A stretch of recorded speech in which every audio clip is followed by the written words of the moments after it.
안녕하세요, 염창환입니다. 이번 시간은 비타민C 암과의 전쟁, 지난 시간은 백혈병이었으면 이번에는 백혈병을 제외한 다른 고형암, 특히 암에 대해서 설명드리겠습니다. 비타민C의 구조식은 C6H8O6로 구성된 것으로서 원래 비타민C도 다른 동물과 더불어 생체에서, 인체에서 만들어졌습니다. 그러나 유전자 변이가 생기면서 L-글루코락톤 옥시다제를 가 잘 안 돼 갖고 비타민C를 만들지를 못해요.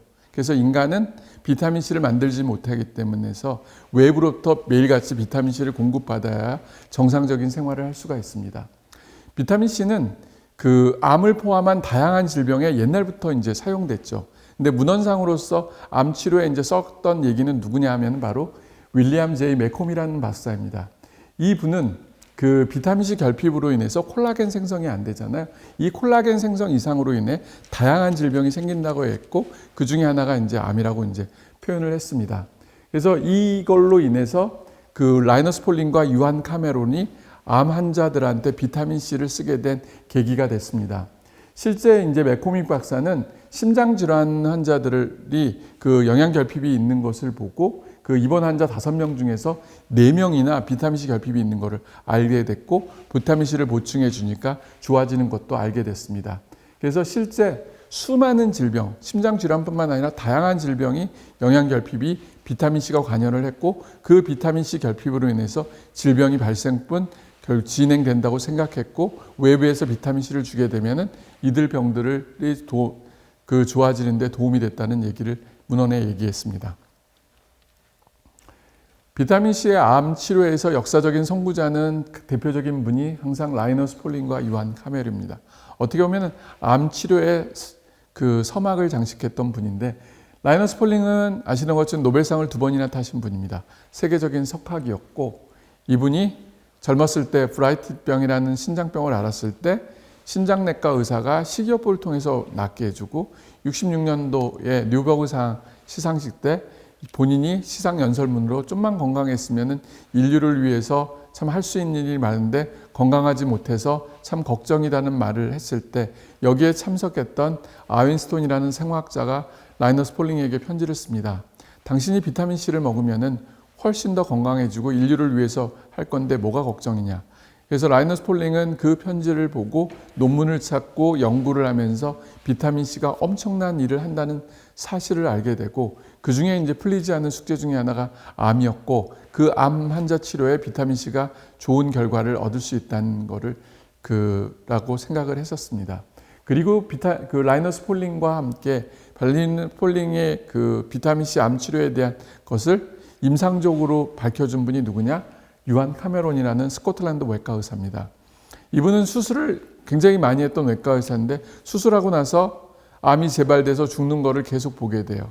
그러면은 이거를 어떻게든지 예방하고 치료해 줄 수 있는, 도움이 될 수 있는 게 뭐냐? 그게 바로 비타민C라는 걸 알고 이 두 분이 만나서 임상 연구를 해서 좋은 결과를 얻게 됩니다. 그게 바로 비타민C 암 치료의 시작의 서막과 같고 시작과 같습니다. 그 후에 이제 역사적인 논쟁이 이제 시작이 되는데요. 첫 번째 라이너스 폴링과 유한 카메론은 임상 연구 1976년하고 78년도에 논문을 씁니다. 말기 암 환자들한테 비타민C를 썼더니 삶의 질도 좋아지고 생존 기간도 좋아졌다는 것을 논문으로 냈죠. 이 논문을 계기로 해서 라이너스 폴링은 미국 NIH, NCI, 국립보건원이라든지 미국 암협회에다가 여러 가지 이제 자료들을 제시하면서 임상 연구를 해달라고 그래요. 비타민C는 다른 항암제와 다르게 사실은 특허권이 없어요. 그래서 어떤 제약회사도 연구비를 지원을 하지 않습니다. 국가가 지원하지 않는 한, 그리고 과학자의 양심으로 하지 않는 한은 이 연구는 진행될 수가 없어요. 그래서 그걸 보고 이제 라이너스 폴링은 열심히 그걸 주장을 했죠.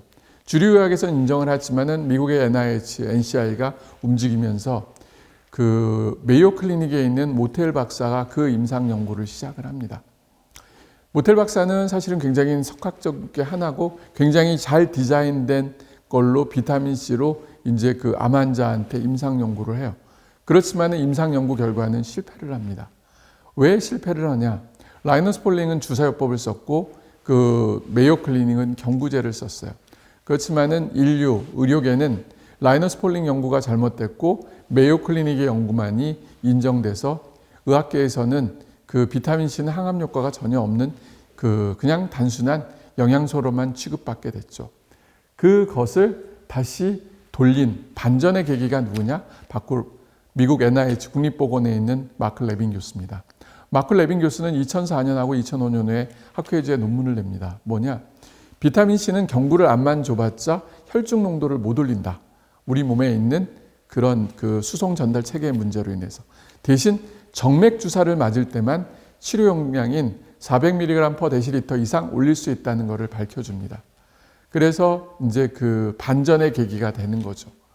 그걸 가지고 이제 휴 리오단 박사가 비타민C는 항암제라는 거를 공격적으로 멘트로 나오게 됩니다.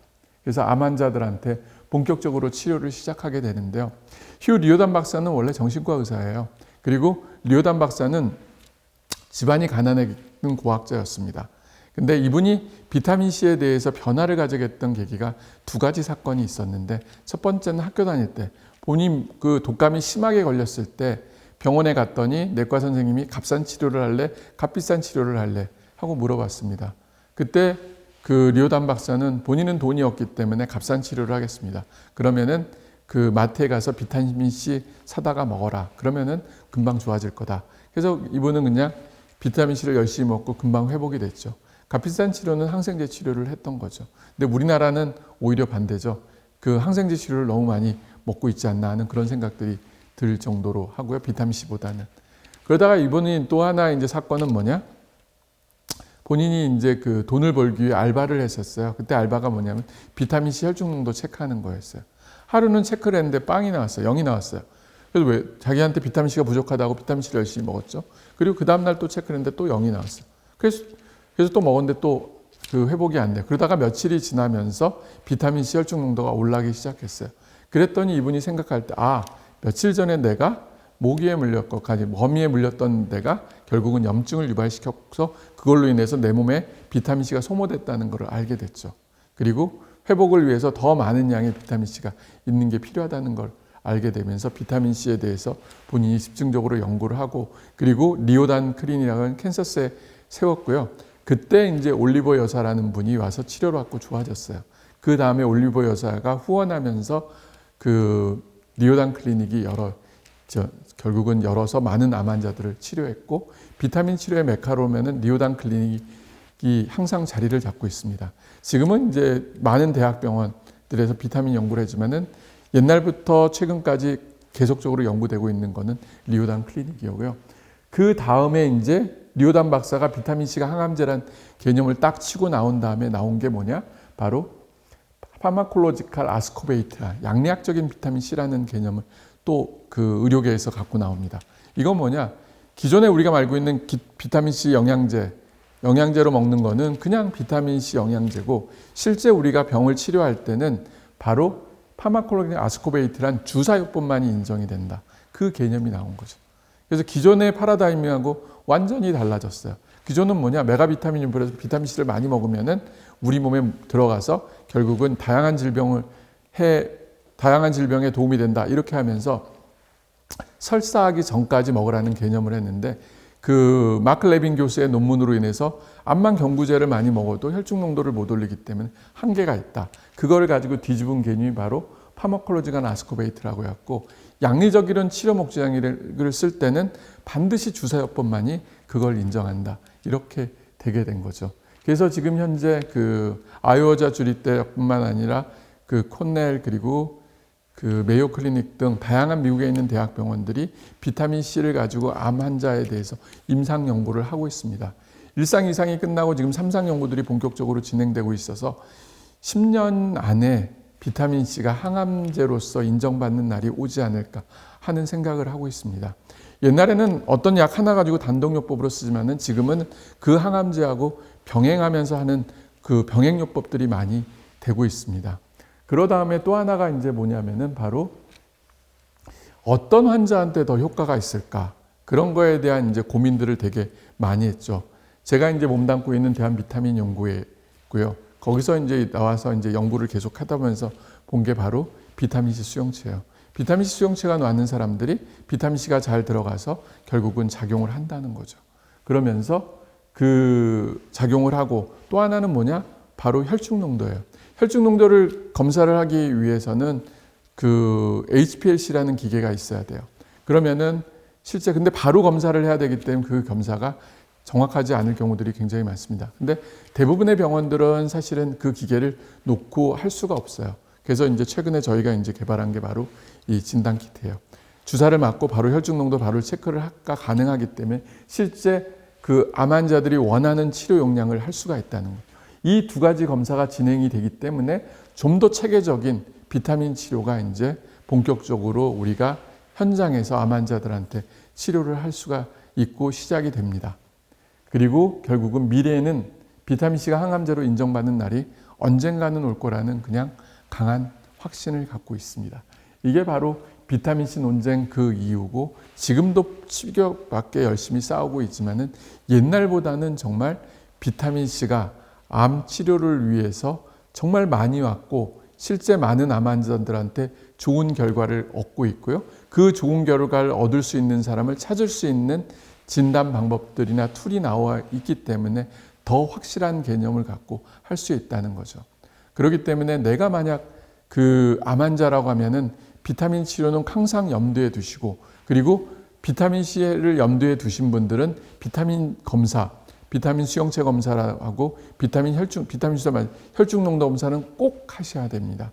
그래야지 내가 제대로 치료받을 수 있는 것을 알 수가 있습니다. 암 치료라는 것은 암이 치료되는 것 과정도 중요한데 완치가 된 그 재발 방지하기 위해서 꼭 필요한데 그 중에 제일 중요한 치료법이 바로 비타민C 요법입니다. 마크 레빈 교수, 제가 이제 옛날에 이제 그 미국 가서 미국 NIH 방문할 때 마크 레빈 교수님을 만났어요. 그리고 2008년도에 저희 학회에서 마크 레빈 교수님을 초청해 갖고 그 실제 강연도 했고 나중에 또 한 번 이제 초청하려고 했는데 그때는 건강이 안 좋아갖고 그냥 영상으로서 이제 강의를 했습니다. 그래서 제 유튜브에 이제 그 영상 강의록이 있으니까 혹시 마크 레빈 교수님 강의를 듣고 싶은 분들은 들으시면 좋습니다. 그 마크 레빈 교수님은 미국 NIH에 있으면서 사실은 이 분이 이 연구를 해줬기 때문에 비타민C가 아직 살아남는 불씨를 남겨줬던 거죠. 만약 메이오 클리닉의 그 연구로 인해서 비타민C는 의미 없는 연구로 다 끝나고 다 잊혀질 수 있는 순간에 마크 레빈 교수가 없어서 이 논문이 나오지 않았으면 우리는 비타민C는 항암 효과가 없다고 생각했어요. 근데 이 연구가 나옴으로 인해서 비타민C의 항암 효과는 결국은 주사요법만 항암 효과가 있지 경구제는 암만 많이 먹어도 효과가 없다는 게 이제 밝혀진 거죠. 그래서 항상 우리는 이 레빈 교수의 이 논문에 대해서 항상 감사하고 있고요. 그 다음에 2005년도에 또 레빈 교수가 또 하나 논문을 냅니다. PNAS라는 굉장히 유명한 학술지에다가 뭐냐면 비타민C는 정상세포는 보호하고 암세포만 죽이기 때문에 안전한 이제 치료제라는 거죠. 항암제는 일반적으로 암세포도 죽지만은 정상세포도 죽여요. 그렇기 때문에 힘든 거고 그리고 표적 항암제라고 해서 나왔을 때는 그 특별한 이제 표적 수용체만 작동을 한다고 하지만은 실제로는 내 몸에 있는 정상세포도 그 표적 수용체들이 대부분 있기 때문에 부작용들이 굉장히 많이 나오는 거죠. 그리고 면역항암제라고 하는 거는 사실은 내 몸의 면역세포를 활성화시켜서 암세포를 죽이기 때문에 별 문제가 없다고 생각했는데 그것도 이 면역세포가 내 몸의 세포를 공격해서 자가면역 질환을 유발시킨다는 거죠. 그래서 다양한 이 치료제들이 나왔음에도 불구하고 드라마틱한 결과를 못 보이고 또 드라마틱한 결과를 보였다 해도 그 약으로 인한 부작용 때문에 환자들이 이제 고생을 하는데 그 고생에 대해서 사실은 비타민만큼 드라마틱한 효과도 보여주고 부작용도 없는 것은 없다고 생각을 합니다. 그렇기 때문에 비타민C 요법은 많은 암 환자에게서 사실은 희망 같은 거예요. 그리고 이 치료 결과는 그렇게 많은 결과, 우리가 보통 말하는 그 효과가 드라마틱하게 엄청난 효과를 보이진 않지만은 효과를 보이는 사람들은 정말 좋은 효과를 보이는 것은 맞다는 거. 대신 부작용이었기 때문에 항암제처럼 그 모든 사람에게 쓸 수 없는 게 아니라 모든 사람에게 쓸 수 있다는 거. 대신 바르게 맞게 되는 사람한테 쓴다면 더 좋은 결과를 얻을 수 있겠죠. 네, 이 사진은 이제 그 보면은 왼쪽에 있는 분이 박찬영 교수님, 그 옆에가 이제 류호담 박사님입니다. 박찬영 교수는 삼성서울병원의 종양내과 교수님으로 이제 센터장님으로 이제 서울의대 나오셨다가 외국에 이제 그 대학 교수로 계시다가 이제 처음에 삼성의료원 생겼을 때 오셔갖고 고용량 비타민 C 요법을 우리나라에서 처음으로 하시고 혈액암 환자들한테 써갖고 좋은 결과를 이제 논문으로 쓰셨죠. 근데 지금은 이제 지금 그 미국으로 다시 돌아가셔갖고 우리나라에서는 더 이상 이제 혈액암 환자들한테 고용량 비타민 요법을 하지는 않습니다. 그렇지만은 교수님이 계셔갖고 처음 스타트를 끊어줘갔기 때문에 제가 비타민 C를 쓸 수 있었던 계기가 됐던 것 같아요. 그리고 그 옆에 있는 이제 류호담 박사님. 류호담 박사님은 제가 그 비타민을 공부하러 미국 류호담 클리닉에 가서 흔쾌히 와서 공부할 수 있는 계기를 해줬고요. 저는 2번 갔어요. 그래서 2번 다 참 좋은 교육을 받았던 것 같고 여기에서 이제 받았던 교육이 환자들한테 더 자신 있게 쓸 수 있었던 계기가 됐던 것 같아요. 대신 이 두 분들은, 이 두 교수님들은 사실은 본인들은 정말 힘들었죠. 아무도 안 한 길을 가기 때문에. 저는 그분보다는 조금 더 편했던지도 몰라요. 이 두 분의 교수님이 계시기 때문에 그 뒤를 가고 있었고 최근에는 이제 이황재 교수님이 또 병원 그 클리닉에서 환자를 보고 계셔갖고 저한테는 굉장히 의군이 되고 또 저의 그 선배님이시면서 비타민 C를 앞서가시는 교수님이기 때문에 큰 힘이 되고 있습니다. 그리고 이쪽에 있는 오른편에 있는 분은 이제 그 마이클 홀릭 교수님이라고 비타민 D. 이 비타민 D는 어떻게 보면은 비타민 치료의 하나의 큰 에비던스를 심어줬던 것 같아요.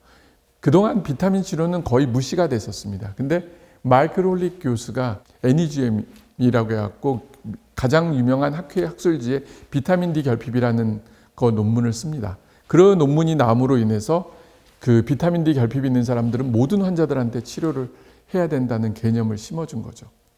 이 개념이 제가 비타민 C 연구를 할 때 진단 키트라든지 진단 방법이 필요하다는 것을 제시해 줬던 것 중에 하나입니다.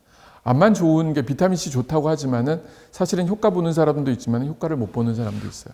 비타민 C가 항암 효과만 갖고 하면은 효과 보는 사람보다는 효과 못 보는 사람들이 훨씬 더 많아요. 그렇지만은 암 환자분들한테 삶의 질이라든지 항암제로 인한 부작용 관리를 위해서 비타민 C를 쓴다고 하면은 효과를 보는 사람들이 효과를 안 보는 사람보다 훨씬 더 많다는 거죠. 그러면 이 사람들을 어떤 식으로 결국은 풀어가야 될까 했을 때 마이클 홀릭 교수는 얘기한 건 진단이라고 얘기했고 저는 그래서 비타민 C의 진단이 필요하기 때문에 비타민 C 수용체 진단 키트를 개발했고 또 그 비타민 C 혈중 농도 진단 키트를 개발해서 결국은 병원에서 환자들한테 쉽게 쓸 수 있고 암 치료에 비타민 치료를 하는 분들한테 손쉽게 할 수 있는 계기를 만들어줬던 거죠. 만약 이분이 없었다면 그런 것도 생각하지를 못했지도 모릅니다. 이분도 30년 동안 그 보스턴 의대에 있으면서 정말 비타민 D 연구만 평생을 했지만은 그 당시에는 인정을 못했고 그 논문 한 편을 씀으로 인해서 파라다임을 바뀌면서 비타민 D가 더 중요하다는 얘기를 합니다. 그 전까지만 해도 우리는 칼슘제, 골다공증 예방을 위해서 뼈를 튼튼하기 위해서 칼슘제 처방만 많이 했어요. 그런데 칼슘제 처방보다 더 중요한 게 바로 비타민 D라는 걸 알려줬죠. 왜?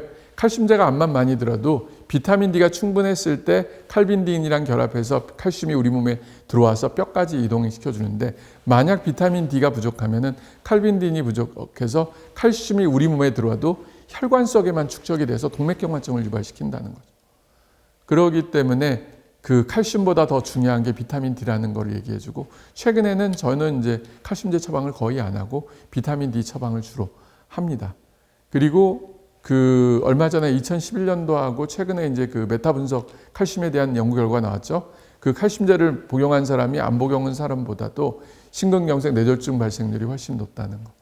그래서 여러분들도 혹시라도 칼슘제를 복용하는 분들은 그 비타민 D랑 같이 먹든지 아니면은 비타민 D를 먼저 먹고 나중에 칼슘제를 먹든지 이런 식으로 해야지 칼슘제만 열심히 먹는 건 오히려 건강을 해칠 수가 있습니다. 근데 이 분으로 인해서 제가 좀 더 한 단 더 도약할 수 있고 이분이 이제 2009년도에 그 라이너스 폴링 학술상 있을 때 이제 시상자로 와서 만났고 그때 처음 이제 인사를 나눴습니다.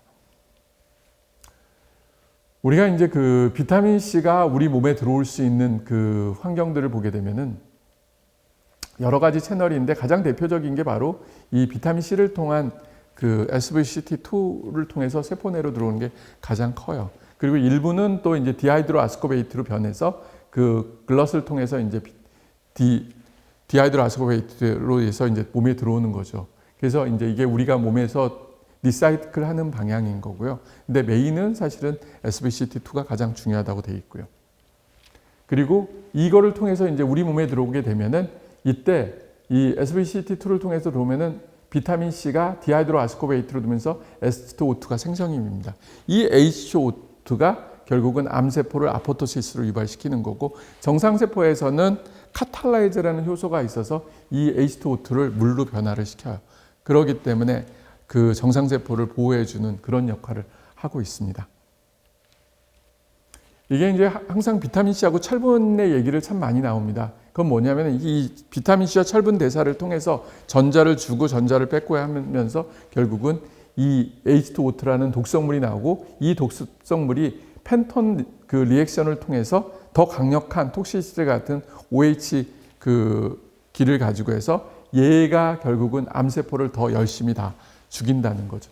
이 과정 중에 그 만약 카탈라이저라든지 항산화 성분들이 있으면은 얘네가 독성으로 가지 않은 거 물로 감으로 인해서 결국은 보호가 된다고 되어 있습니다.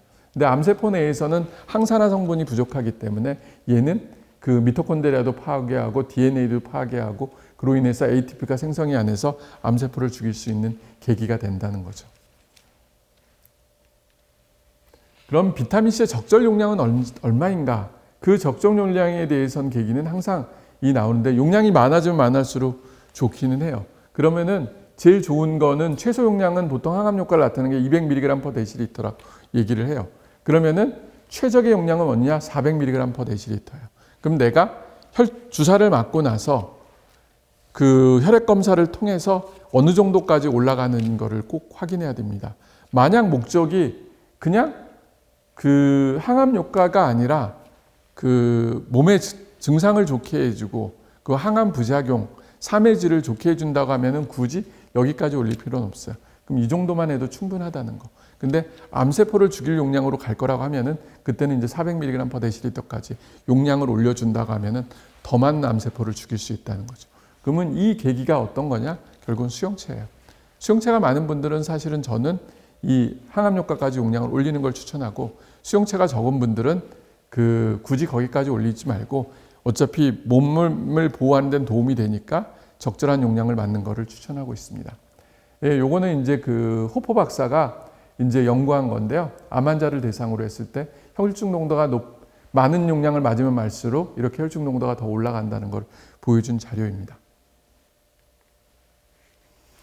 그 다음은 이제 보통 얘기 나누는 게 염증 수치예요.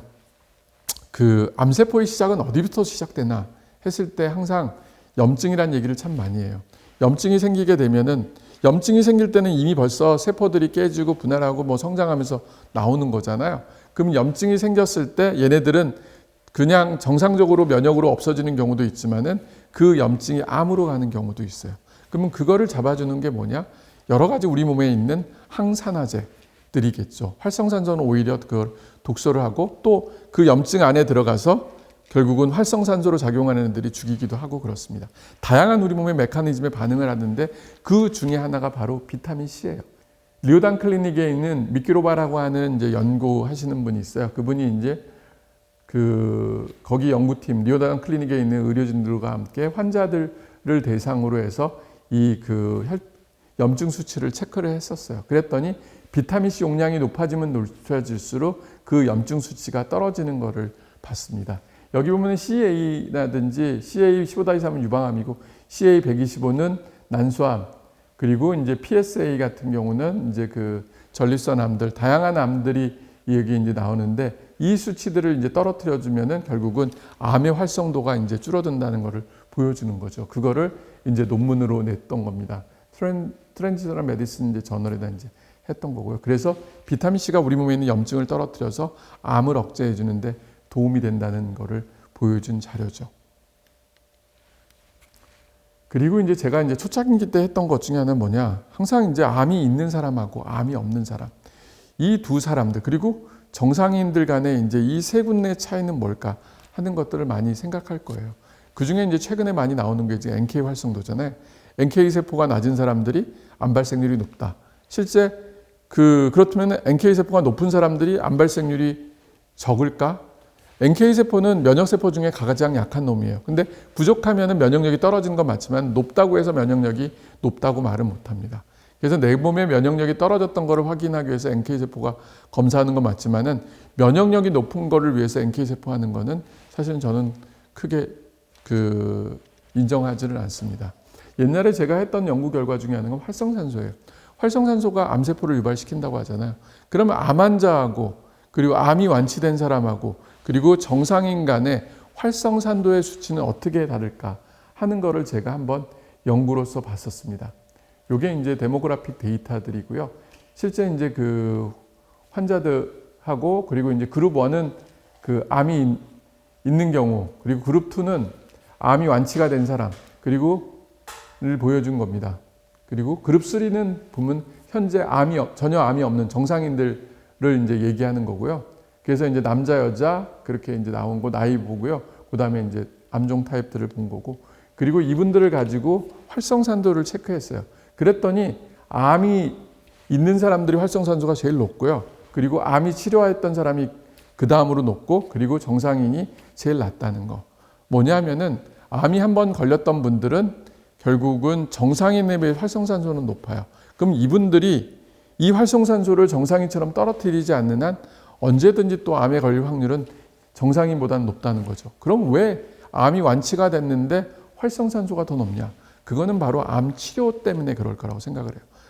항암, 방사선 이런 분들은 결국 활성산소가 그 치료가 끝나서 없어질 거라고 생각하지만 계속 남아 있어요.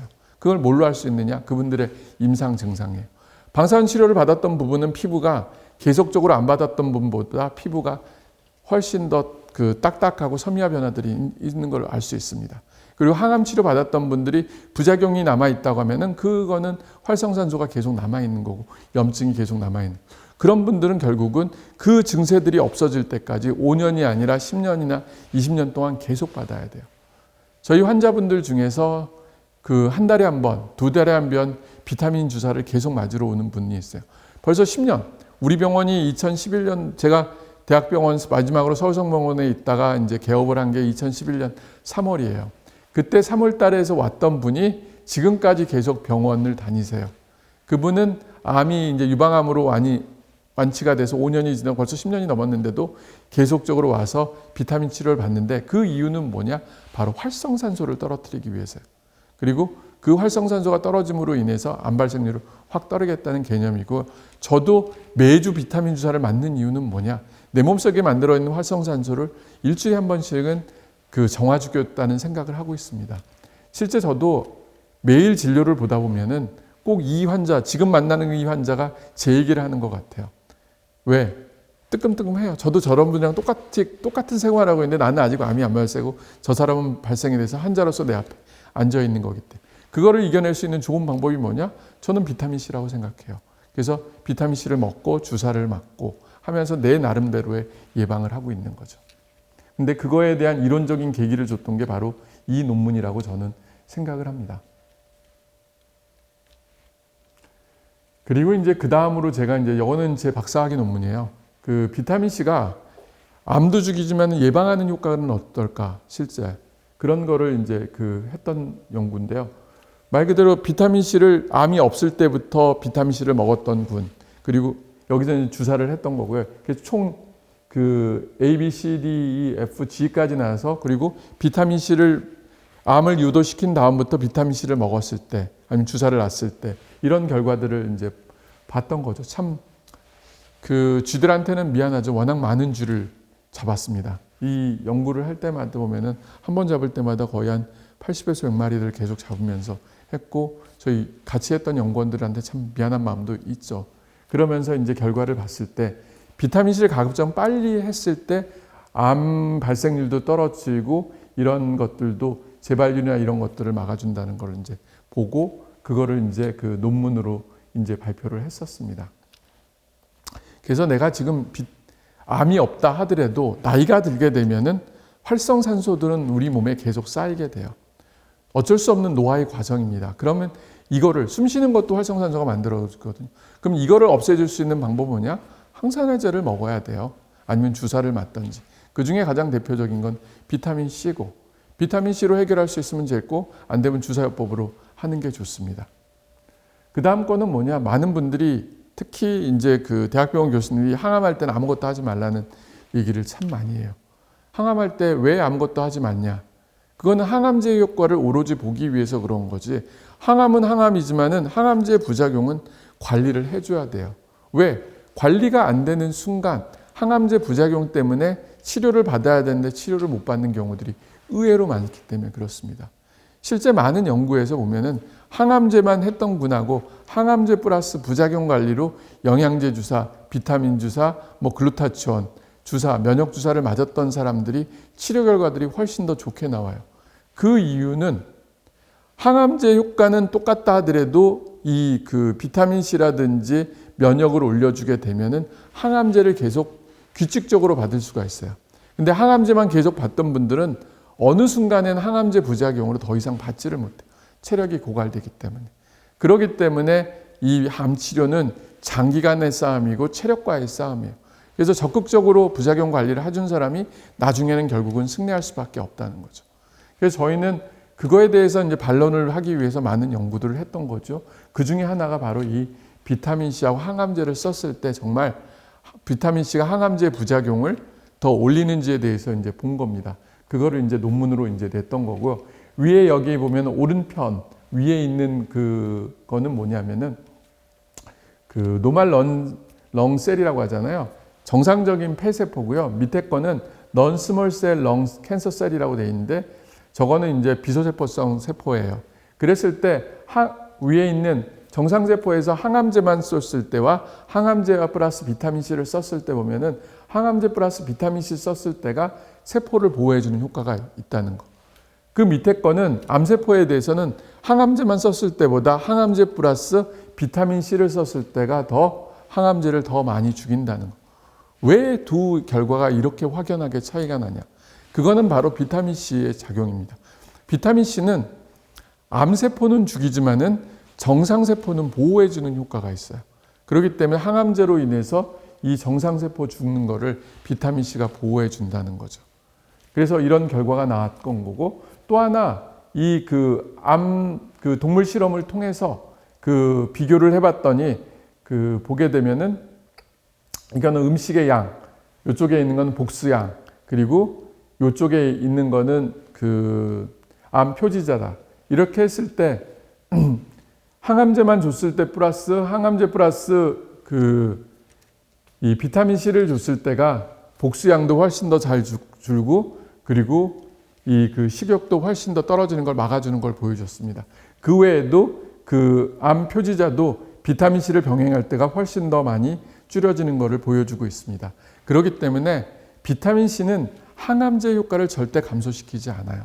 그리고 항암제의 부작용을 감소시키고, 그리고 치료 효과는 오히려 올려준다는 것을 보여준 자료입니다. 이게 지금 현재 기초 자료였고, 이 기초를 가지고 임상에서 지금 하고 있다는 거.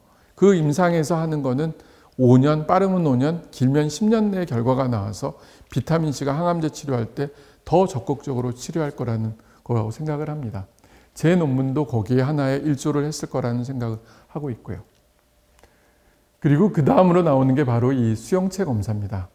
어떤 환자한테 효과가 있을까? 항상 얘기를 해요. 그리고 그게 이제 해답인 거고, 그랬을 때 보면은 이 비타민 C 수용체, SBCT2 수용체가 있을 때 바로 항암제 효과가 더 좋은 거를 이제 발견을 한 거죠. 그래서 보게 되면은 이제 SBCT 수용체가 높은 경우에 오른쪽 그림을 보게 되면은 비타민 C를 주면은 암세포를 더 잘 죽인다는 것을 보여주는 자료고, 그 중에서도 이제 보면은 마그네슘을 병행했을 때 그 효과가 더 좋아요. 그래서 암 환자들한테 보통 비타민 C 치료를 할 때 비타민 C 플러스 마그네슘을 같이 쓰는 이유가 바로 그런 이유고요. 그 중에서도 이제 보면은 어떤 거가 더 효과적이었을까 하면은 이런 결과들이 이제 보이고요. 그때 이제 염화 마그네슘이 황산 마그네슘보다 더 효과적이라고 이제 되어 있고요. 비타민 C 치료할 때 우리가 이제 검사하고 이제 주의 사항들이 있는데 모든 환자한테 다 쓰면 좋겠지만 쓰지 못하는 환자들이 있어요. 그 환자들은 누구냐? 바로 신장 기능이 안 좋은 사람들. 비타민 C는 이제 신장으로 배출되기 때문에 신장 기능이 안 좋은 사람들은 적은 용량을 쓸 때는 상관없지만 많은 용량을 쓸 때는 오히려 신장에 부담을 줘요. 그래서 꼭 확인해야 될 게 바로 신장 기능이 정상화했는지를 확인해야 되고, 두 번째는 뭐냐? 신장 결석이에요. 비타민 C는 옥살산이라는 물질을 만듭니다. 그 옥살산이 결석을 유발시킬 수 있어요. 작을 때는 상관이 없으면 크게 되면 통증이 굉장히 심해요.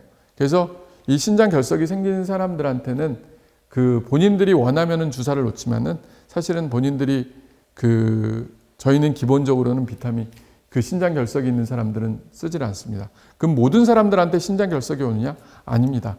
신장 결석이 오는 사람들은 원래 이제 잘 생기는 사람들한테 오거든요. 그런 분들은 시금치만 먹어도 신장 결석이 생기는 경우들이 있어요. 그래서 그분들은 비타민 C를 먹지 말라고까지 얘기하고요. 그리고 두 번째는 G6PD 효소 검사예요. G6PD 효소는 이게 부족한 사람들은 비타민 C를 계속 죽으면은 용혈성 빈혈로 생겨서 나중에는 사망에 올 수가 있다는 거. 근데 우리가 암 환자들한테 비타민 C를 썼을 때는 한두 번 쓰는 게 아니에요. 그리고 고용량을 오랫동안 100번 이상 쓰기 때문에 이 분들한테는 반드시 하기 전에 검사를 하고, 이 검사를 하게 되면 4분 내에 결과들이 나와요. 그렇기 때문에 걱정하지 말고 하시면 됐고요.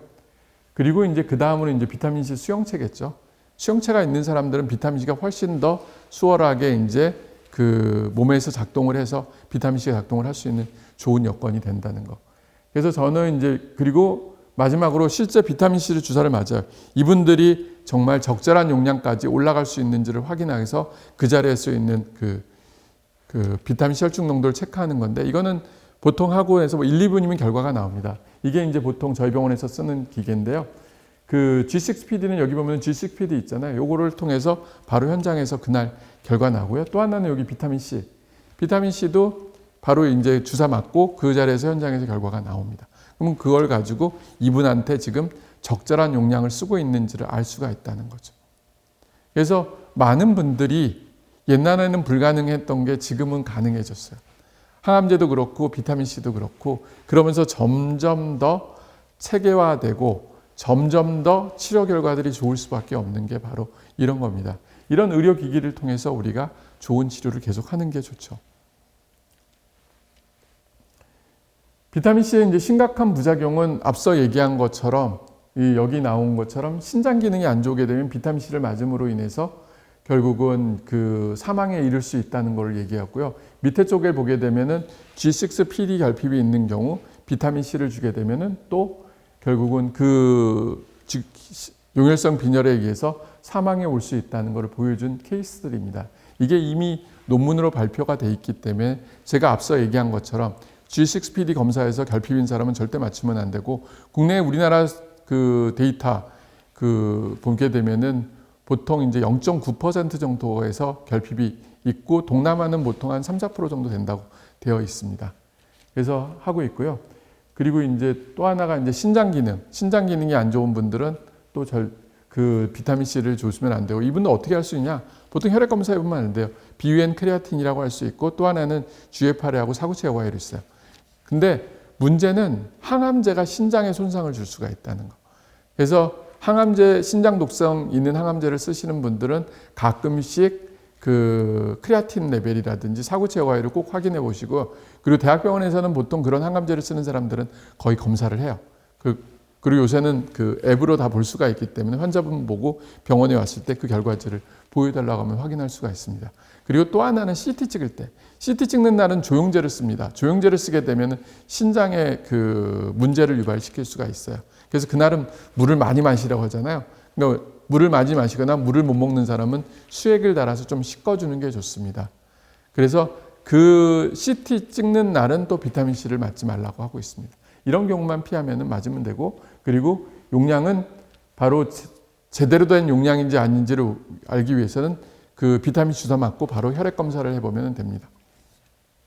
그게 이제 나온 연구 결과들이고요. 비타민 C의 암 치료와 근거의 효과는 어떻게 돼 있냐? 암 치료의 근거는 뭐 그동안 여러 가지 데이터들이 나와서 이제 아시는 것처럼 첫 번째는 암 환자는 비타민 C 농도가 떨어져요.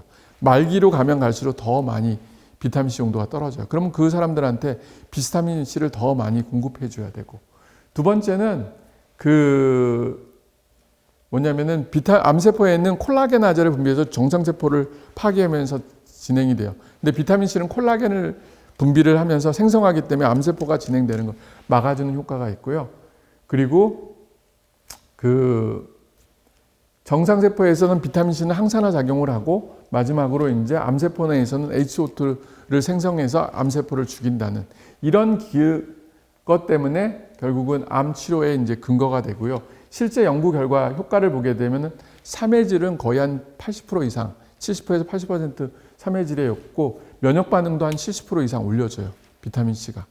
그리고 생면 영장도 보통 한 60% 정도 올리고, 증상 호전도 한 44% 하는데, 왜 비타민 C가 인정을 못 보냐? 암세포를 죽이는 효과는 지금 데이터는 10%예요. 근데 우리가 어디에 놓을 거냐를 놓고 얘기할 때, 항암 효과만 계속 하다 보면은 결국은 이제 비타민 C가 10%니까 뭐 애계하는 사람들이 있어요. 실제 항암제도 보통 30% 이상 되는 항암제 별로 없어요. 요 최근에 이제 연구 결과 중에 이제 카티, 킴리아라는 항암제가 저희가 나왔을 때 와, 꿈의 항암제라고 했잖아요. 한 방 맞고 원샷 치료해서 암이 거의 60에서 80% 죽는다고 해서 굉장히 좋은 항암제라고 했고, 최근에 이제 의료보험이 돼서 환자들한테 굉장히 혜택도 많이 받죠. 한 번 치료제가 5억인데. 근데 얼마 전에 이제 기사가 나왔는데, 우리나라 암 환자들이 실제로 카티를 썼는데 20%밖에 효과가 없다고, 굉장히 실망스러운 결과 중에 하나긴 해요. 그렇지만 그 20%도 완치될 수 있기 때문에 굉장히 좋기는 하긴 합니다. 그 말대로 비타민 C는 항암 효과는 아직은 적습니다. 단, 왜 그러냐면 브로드하게 쓰기 때문에 그래요. 많은 사람들. 그렇지만 좀 더 정밀하게 비타민 C 형체가 있고 충분한 혈중 농도를 쓰고 나면은 치료 효과는 훨씬 더 높을 거라고 생각하고 있습니다. 그 외에도 생명의 연장을 시켜주고 면역을 올려주고 삼해질을 올려주기 때문에 비타민 C는 하는 게 안 하는 것보다는 무조건 도움이 된다고 합니다. 단, 문제가 있는 환자는 피하는 게 좋겠죠. 네. 이거는 앞서서도 제가 백혈구 때 보면은 이 비타민 C가 충분했을 때 백혈구가 정상적인 세포로서 이제 작용을 하는 거고, 이 결과들에 대한 것을 이제 리오단 박사가 저한테 이제 설명해 줬던 이제 사진 했습니다. 그리고 암이 걸리면 걸리고 항암 방사선 치료를 받으면 받을수록 이 비타민 C 농도는 떨어지기 때문에 더 많은 사람들이 이 비타민 C를 맞는 게 무엇보다도 중요합니다. 다음 최근에 환자분들이 이제 실비가 안 되는 것 때문에 이 비타민 주사 맞는 거를 주저주저 하는 게 좀 안타까울 뿐입니다. 예. 그래서 항암 치료 시 기본적으로 비타민 C는 부족할 수밖에 없어요. 그래서 비타민 C를 보충이 필요한 게 바로 이런 얘기고요. 리오단 박사가 처음에 했던 거는 뭐냐? 저도 그렇지만은 처음에 할 때 이 고용량의 비타민 C를 썼을 때 정말 환자들이 안전할까? 실제 많은 게 썼을 때 그 환자들한테 오히려 더 안 좋은 결과를 내면 어떨까 하는 그런 고민들을 굉장히 많이 해요. 그래서 리오단 박사도 환자분들한테 이제 썼을 때, 이때 이제 비타민 C를 썼어요. 24명의 이제 말기암 환자한테 썼어요, 고용량을. 그랬더니 혈액순환에 치료 전 했을 때 변화가 없다는 것을 보여줬고요. 용량은 어떻게 썼냐면은 10에서 50g을 일주일에 2번씩 이제 썼었습니다. 그래서 이런 걸 보였고, 이런 데이터 때문에 저는 이제 자신 있게 60에서 100g을 이제 썼었죠. 데이터는 옛날 데이터예요. 그리고 이때는 일주일에 2번 쓰는 게 아니라 거의 매일같이 썼었어요. 그랬더니 그렇게 썼어도 특별하게 이 4주간 썼을 때 치료 전후로 검사했을 때 우리 몸에 혈액적인 문제는 없었어요. 근데 재밌는 사실은 림프구, 면역세포가 훨씬 더 활성화된다는 거. 면역세포는 아시는 것처럼 T세포, NK세포 등 모든 면역세포가 림프구로 해서 생성이 됩니다.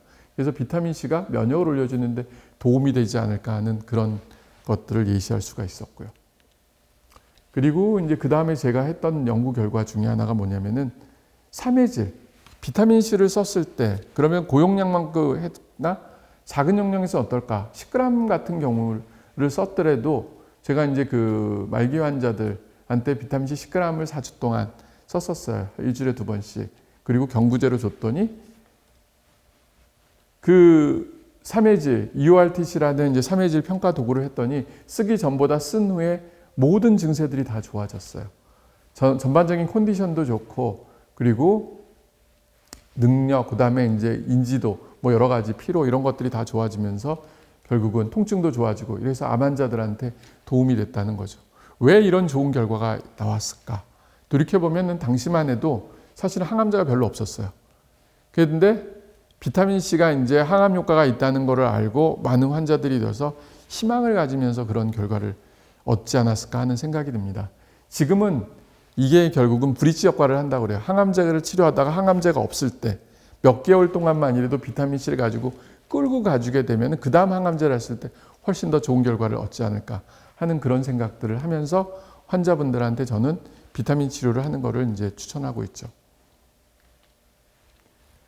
그리고 암 환자들이 제일 힘들어하는 것 중에 하나가 뭐냐면 통증이에요. 암성 통증. 사실은 암 환자들이 죽고 싶은 이유 중에 하나가 이제 통증이잖아요.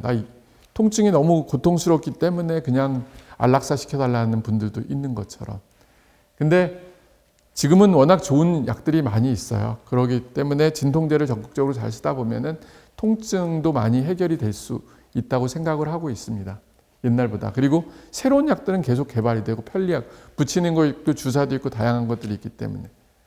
이거는 이제 비타민C가 통증에 어떤 효과를 보느냐 하는 것을 보여준 논문인데요. 대장암 이제 콜로스토미를 라파로 이제 그 콜로스토미를 복강경으로 하는 환자를 대상으로 수술 후에 비타민C 투여가 이 통증을 얼마나 감소시키는가를 보여준 연구 결과입니다. 실제 이제 케이지당 50mg을 그 마취에 바로 이제 그 조사를 줬어요. 그리고 대조군한테는 주지 않고, 그리고 수술이 완료된 후에 2시간, 6시간, 24시간 후에 몰핀 소모량을 가지고 이제 소모량과 통증 점수를 했죠. 사실 수술을 갖고 깨고 나면 통증이 어마어마하잖아요. 그래서 이제 결과를 봤더니 비타민C를 줬던 분들이 결국 수술 종료 2시간 이내 몰핀 소모량이 현저하게 감소한 것을 보여줬어요. 초반에는 이 몰핀 소모를 훨씬 더 비타민C가 이제 막아준다는 걸 보여준 거죠. 그래서 그 비타민C가 고용량 비타민C 요법이 그 수술 후 24시간 동안 통증 감소와 몰핀 소모량을 줄이는데 도움이 된다는 걸 보여줬던 것입니다. 그리고 이건 118명의 환자를 대상으로 해서 이렇게 이제 그 랜더마이즈 이중 맹검으로 했던 거고요. 그래서 이제 결과가 보게 되면은 48명, 49명 이렇게 이제 본데 49명 이쪽이 이제 그 비타민C를 썼던 치료군이고요. 저쪽은 비타민C를 쓰지 않았던 군이었습니다.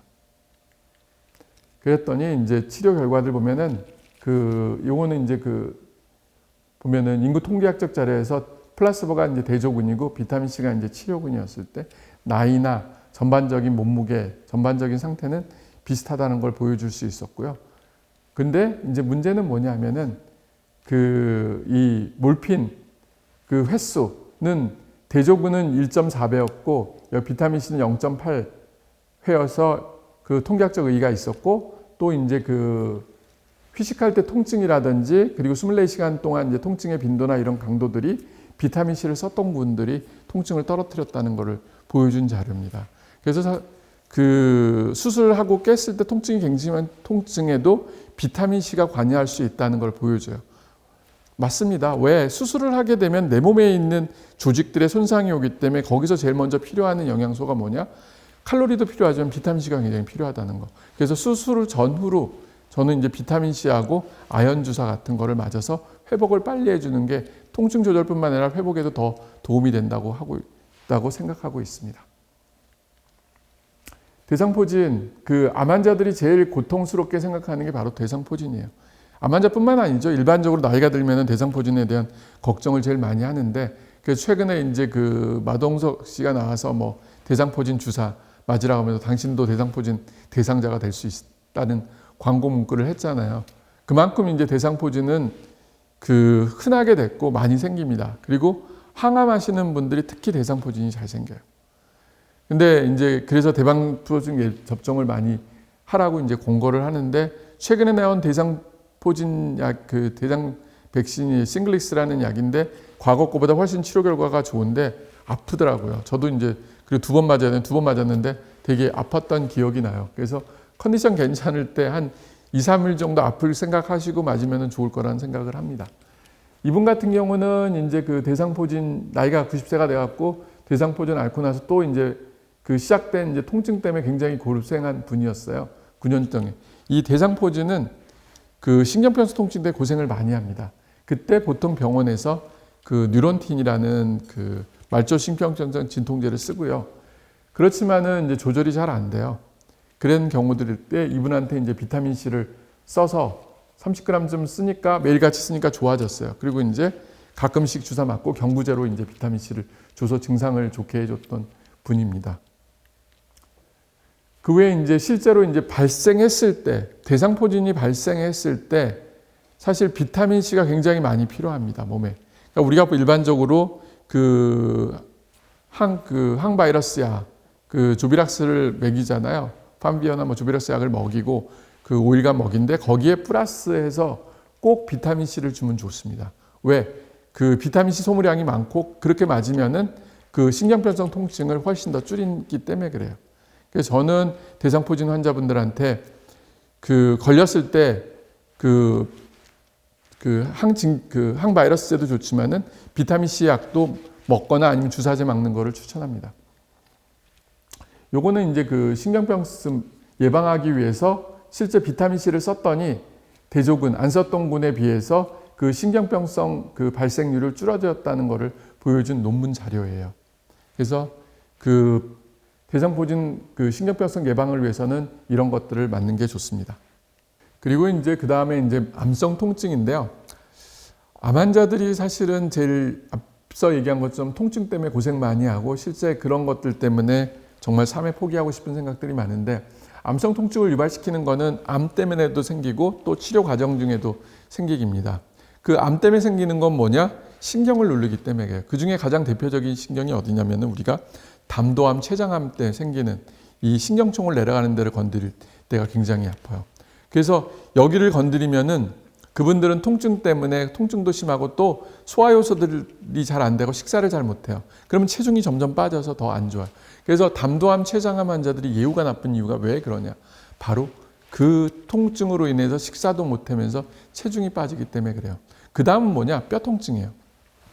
뼈에 그 암이 있으면은 그걸로 인해서 통증이 굉장히 심해지고 또 하나는 뼈가 약해져서 골절이 잘 생길 수 있습니다. 그래서 그 뼈 전이가 있는 분들은 방사선 치료를 통해서 그 뼈 통증을 잡아주는 것도 하나의 방법이고요. 그 외에 이제 그 다양한 이유들, 항암제로 인해서 말초신경병증 많이 오잖아요. 그분들한테는 글루타치온 주사 많이 오고 수저증 때문에 여기 손이 많이 갈라지고 빨개지는 경우들 있잖아요. 그래서 막 들기만 해도 힘들고 막 이런 경우들. 그런 분들도 글루타치온 주사랑 또 하나 이제 비타민 주사가 도움이 되고 프리벤덤 크림을 발라서 보호해 주는 게 굉장히 도움이 됩니다. 그래서 암성 통증은 어떤 한 가지만 갖고 얘기를 할 수가 없어요. 다양한 원인에 있으면은 그 다양한 원인에 따라서 치료제들을 쓰는데 보통 병원에서는 몰핀이라든지 진통제만 모든 걸 다 생각하고 있지만은 이 진통제도 중요하지만은 더 좋은 거는 뭐냐? 거기에 보조되는 치료를 통해서 진통제 용량을 줄이는 것도 하나의 방법이에요.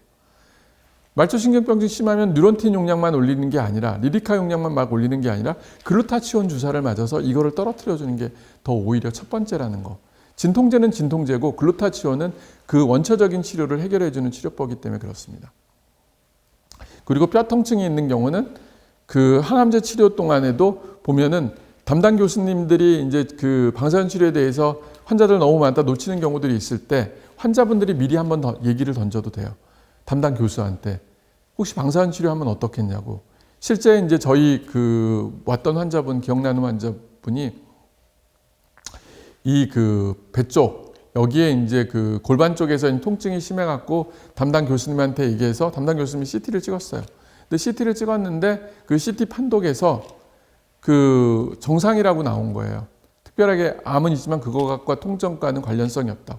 그러면서 이제 담당 교수님은 뭐 괜찮다고 생각하고 이제 그냥 그 진통제만 주고 뭐 항암치료만 계속했죠. 그래서 이제 그 자료를 가지고 저한테 와서 얘기를 해서 보니까 거기에 그 원래 없었던 종양이 생겼던 거예요. 골반뼈에. 그러면서 그 골반뼈를 이 그 암이 누르고 있었던 거죠. 그래서 이제 저는 이제 그 병원에다 다시 연락을 해서 진료협력센터를 통해서 빨리 환자를 진료를 보고 다시 판독을 해주기를 바랬죠. 그랬더니 거기서 이제 본인들이 이제 그 병원에서 잘못됐던 거를 이제 인정하고 환자를 바로 입원시켜서 바로 치료를 해줬어요. 뭐냐 하면은 옛날에는 이 그 환자가 아픈 부위에 대해서 메모를 해줬어요.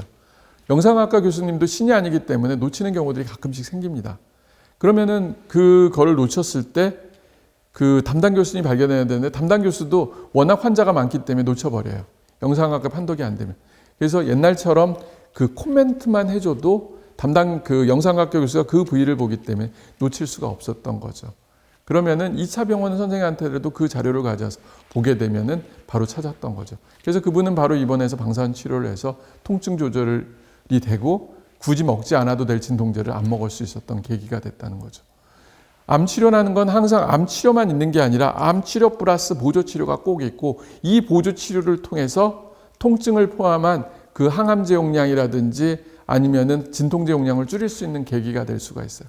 그래서 어떤 전략을 짜느냐에 따라서 이 치료는 좋은 결과가 된다는 거죠. 그래서 이런 복합적인 통증에 대해서도 실제 좋은 도움이 되고 암 환자는 기본적으로 비타민C가 부족하고 더 많은 용의 비타민C를 필요로 한다는 거. 고용량 비타민C 주사는 이 보완대체요법으로 수십 년 동안 환자의 치료는 가장 대표적인 치료법 중에 하나이고 실제 고용량 비타민을 했을 때 좋은 결과가 와닿았다는 게 옛날부터 계속적으로 논문으로 이미 밝혀져 있습니다. 저도 과거에 이제 아까 그 3회지 QOL 체크했을 때 거기 환자분들에서 이제 통증이 심했던 분들이 있었어요.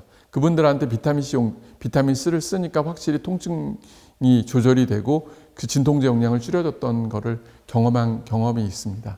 그리고 그 외에 많은 연구들을 통해서 지금까지 이제 밝혀졌던 건데요. 실제 논문들을 보게 되면은 그 통증이 있을 때 이 보게 되면은 비타민C를 그 썼을 때 결국은 이 통증들이 점점 베이스부터 해갖고 점점 감소하는 걸 보여줘요.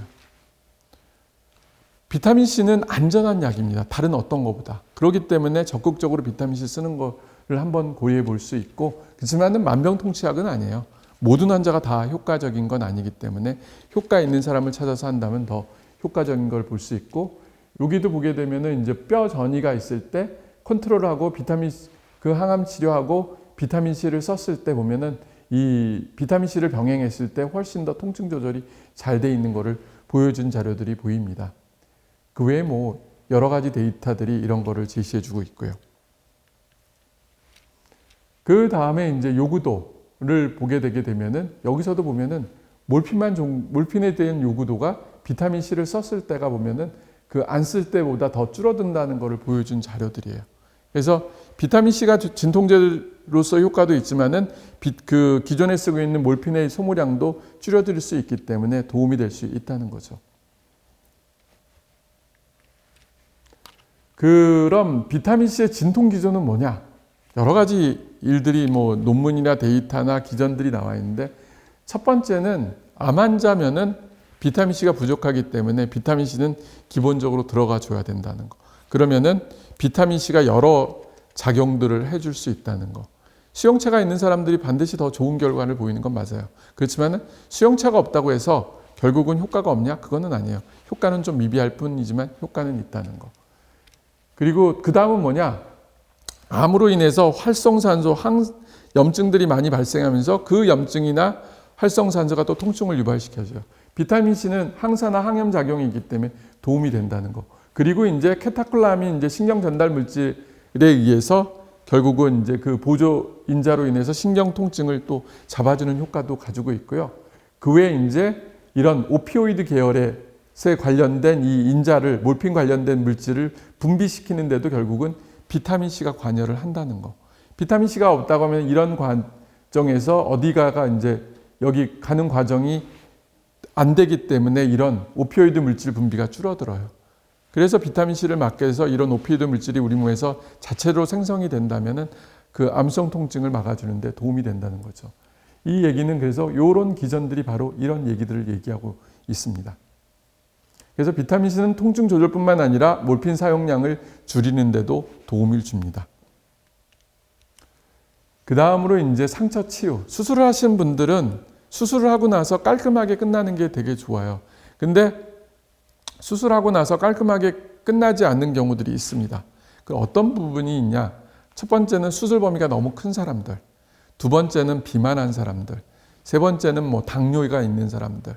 이런 분들은 수술하고 나도 수술 부위가 잘 아물지가 않거나 합병증이 더 많이 생기는 경우들이 있어요. 그러면은 그거를 어떻게 할 건가? 그러면은 이제 우리가 할 수 있는 방법들 중에 가장 대표적인 건 바로 비타민C예요.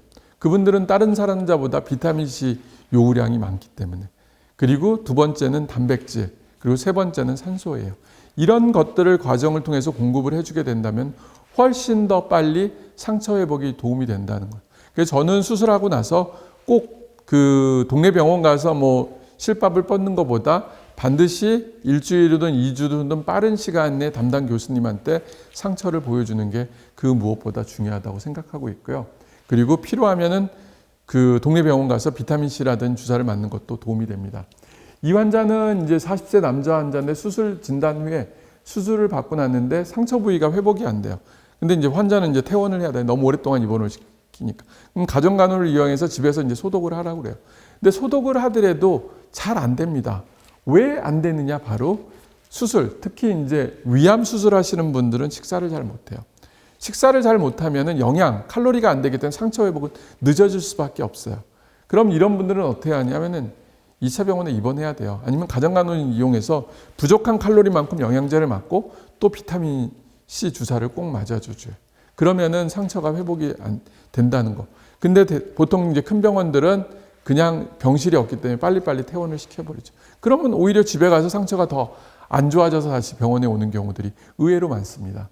그래서 이분 같은 경우도 저는 이제 집에 있을 때 영양제하고 비타민C를 매일같이 이제 투여하게 했어요. 그랬더니 결국은 상처가 빨리 회복이 됐다는 거죠.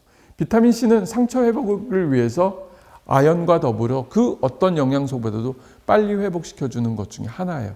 그리고 상처 회복하는 사람들은 기본적으로 뭐냐? 식사를 잘해야 돼요. 칼로리가 충분해야만이 상처가 잘 회복되지 칼로리가 부족한 사람들은 상처 회복 자체가 잘 안 돼요. 그래서 이 두 가지만 지켜준다고 하면은 수술 후에 생길 수 있는 여러 가지 문제점들을 회복하는 데 도움이 된다고 되어 있습니다. 그리고 임상 연구들, 비타민C에 관련된 임상 연구들은 지금 굉장히 많이 이루어지고 있고요. 1, 2대가 있잖아요. 그게 이제 보통 1상, 2상, 3상 뭐 이런 것들로 되어 있는 거고요. 그 병원들을 보게 되면은 첫 번째 이제 그 아이오와 주립대학에서 이제 임상을 하고 있는데 그 췌장암 환자를 대상으로 이제 젬스타빈, 아스코바의 비타민C, 뭐 방사선 치료 이런 병행했을 때 치료 결과가 어떤가를 이제 보여준 거고요. 두 번째는 이제 교모세포종, 그를 또 역시 이것도 아이오와 주립대학에서 하고 있는데 이때 방사선 치료, 그다음에 테모달 그리고 비타민C를 병행했을 때 치료 결과에 대한 임상 연구를 하고 있습니다. 그리고 세 번째 같은 경우는 뭐냐면은 전이성 그 뭐 췌장암 환자를 대상으로 인해서 그 피더먼트 캔서 인스티튜트라는 이제 그 데서 이제 하고 있는 걸로 인해서 파클리탁스, 시스플라틴, 젬스타빈과 비타민C 주사를 해서 결국은 이제 좋은 결과 있는지 여부를 보고 있습니다. 그 외에 이제 그 일 이상을 했던 거 췌장암 또 똑같이 이제 그 파클리탁솔 그 다음에 시스플라틴, 비타민C 이런 거를 쓰고 있습니다. 사실은 외국에서 이 같이 병행한다는 거는 이걸로 인해서 그 항암제 효과를 방해받지 않는다는 거를 이제 의미하는 걸로 생각하시면 되고요. 그 다음에 이제 폐암 만세, non-small-cell lung cancer에서도 그 보면은 이제 그 파클리탁솔, 카보플라틴, 아스코베이트, 비타민C 연구들을 하고 있다는 걸 보여준 자료고요. 그 다음 연구는 이제 허스킨스 림포마와 류케미아, 그 멀티플 마이엘로마, 다발성 골수종 환자들한테 이제 그 비타민C 주사로 하고 있다는 거를 보여준 자료, 버지니아 대학에서 이제 하고 있네요. 그걸 보고 있고요. 임상 이상에 대한 결과입니다. 이는 이제 이식한 환자들 대상으로 했던 것 같고요. 그 다음 거는 뭐냐면 그 글라이오블라스트나 교모세포종 환자를 통해서 똑같이 이제 이상인데 방사선 치료, 그 다음에 그 테모달, 비타민C 정맥 주사를 해서 하고 있고요. 그 다음 연구도 그 코넬 대학에서 이제 그 병원에서 이제 하는 건데 그 뭐냐면은 대장암, 콜로렉탈, 그 다음에 그 췌장암 환자, 폐암 환자한테서 했을 때 비타민C 용량 그를 가지고 이제 임상 연구를 하고 있는 연구 자료입니다. 이거는 단독요법인 것 같고요. 그리고 그 다음에 또 하는 거는 non-small-cell lung cancer, 비소세포암 폐암을 통해서 이런 그 방사선, 파크리탁스, 시스플라틴하고 비타민 C를 했던 거, 그 다음에 췌장암 또 역시 똑같이 이 그 이상에서 랜더마이즈로 해서 했던 연구입니다. 그래서 파크리탁솔, 젬스타빈, 비타민 C를 한 연구 결과고요. 췌장암이나 교모세포종이 참 많이 하고 있는 것 같습니다. 대장암도 하고요. 그리고 이제 또 하나 이제 이상 연구인데 이거는 이제 그 전립선암 그 호르몬 이제 그 저항성 있는 전립선 환자 4기 환자를 대상으로 해서 그 독세탁사라고 비타민 C를 가지고 이제 랜더마이즈하는 임상 연구인데요. 그 하고 있습니다. 그리고 그 다음 거로 이제 그 신장암을 대상으로 해서 이것도 이중맹검 실험인데 그 항암제하고 비타민 C 정맥 주사를 통해서 이제 하는 연구 결과고요. 그 다음에 이제 B셀 림포마를 가지고 이제 그 카보플라틴하고 시스플라틴, 비타민 C를 가지고 이중맹검 실험하는 임상 이상도 진행되고 있고, 그 다음에 위암, 대장암 이런 걸 가지고 이제 또 이제 그 기존 그 폴폭스하고 비타민 C를 가지고 하는 임상 연구들이 진행되고 있습니다. 이런 연구들이 사실은 계속적으로 이제 꾸준하게 이제 계속 진행되고 있기 때문에 비타민 C는 좀 늙지는 하지만은 결국은 좋은 결과들은 계속 나올 거라고 생각을 하고 있습니다. 요거는 이제 국내에서 이제 그 고신대병원 최종순 교수가 이제 했던 연구인데요. 그 유방암 환자들이 이제 방사선 치료를 받았을 때 한 구는 비타민 C를 받고 한 구는 비타민 C를 안 받았을 때 그때 재발률이 어떤가를 이제 본 겁니다. 그 2006년 1월부터 2010년 12월까지 고신대병원에서 스스로 방사선 치료를 시작한 원격 전이가 없는 이제 유방암 그 유방암 환자 216명을 효양적으로 이제 조사를 했어요. 치료군은 비타민 C하고 고용량 비타민 C kg당 1g을 썼고 그 주 2회 3개월당 정막 주사였고 대조군은 방사선 치료만 하고 이제 두 군간에 3년 내 이제 재발률을 봤더니 치료군은 재발한 환자가 5명, 대조군은 27명 해서 이 6.94% 여기는 이제 18.75%에서 그 치료군 비타민 C를 맞았던 군이 결국은 재발을 막아줬다 하는 것을 보여준 자료고요. 결론적으로 말하면은 방사선 치료를 받은 유방암 여성에게 보조요법으로 그 재발 방지를 위해서 고용량 비타민 C를 정맥 주사하는 것은 도움이 될 수 있다는 것을 보여줬습니다. 근데 여기서 재밌었던 것 중에 하나가 이 그 3중 음성 환자였어요. 3중 음성 환자에서 비타민 C를 썼던 군이 쓰지 않았던 군보다 이제 재발률을 막아줬는데 이때 그 썼던 군은 12명인데 12명 다 재발을 안 했어요. 그리고 안 썼던 군은 28명 중에서 8명 정도가 이제 재발을 했습니다. 3중 음성의 사실은 재발률은 보통 한 30% 정도 보고 있습니다. 그리고 3년 내 재발을 많이 하고요. 5년 정도 지나면 거의 재발 안 하는 걸로 보고 있고요. 그래서 특히 3중 음성 환자, 유방암 환자들한테 비타민C 요법을 하는 것은 도움이 되지 않을까 하는 생각을 하고 있습니다. 그 다음 연구는 이제 그 유방암 환자 수술 후에 비타민C 정맥 투여 후 그 안전성과 효능을 이제 평가하기 위한 연구 자료인데요. 유방암 환자 이제 항암 방사선하고 이제 치료 후에 어떤 결과가 있는지를 본 거였습니다. 다기관 이제 코호트 연구로서 2기에서 3기 B의 유방암 환자 125명을 대상으로 했고요. 치료군은 53명에서 그 기본 치료 플러스 그다음에 최소 4주 동안 표준암 치료 플러스 비타민C 7.5g을 투여했고 대조군 72명에게는 표준암 치료만 이제 시행하고 비교 분석을 했습니다. 치료군 비타민C를 쳤던 군이 그 비타민C를 취재하지 않은 대조군에 비해서 항암 방사선으로 인한 부작용을 감소시켰다고 되었습니다. 결론적으로 산화 스트레스와 비타민C 결핍이 항암제 방사선 치료의 주요 부작용 중에 하나거든요. 왜? 얘네들이 활성산소를 만들었고 비타민C 소모를 증가시키기 때문에.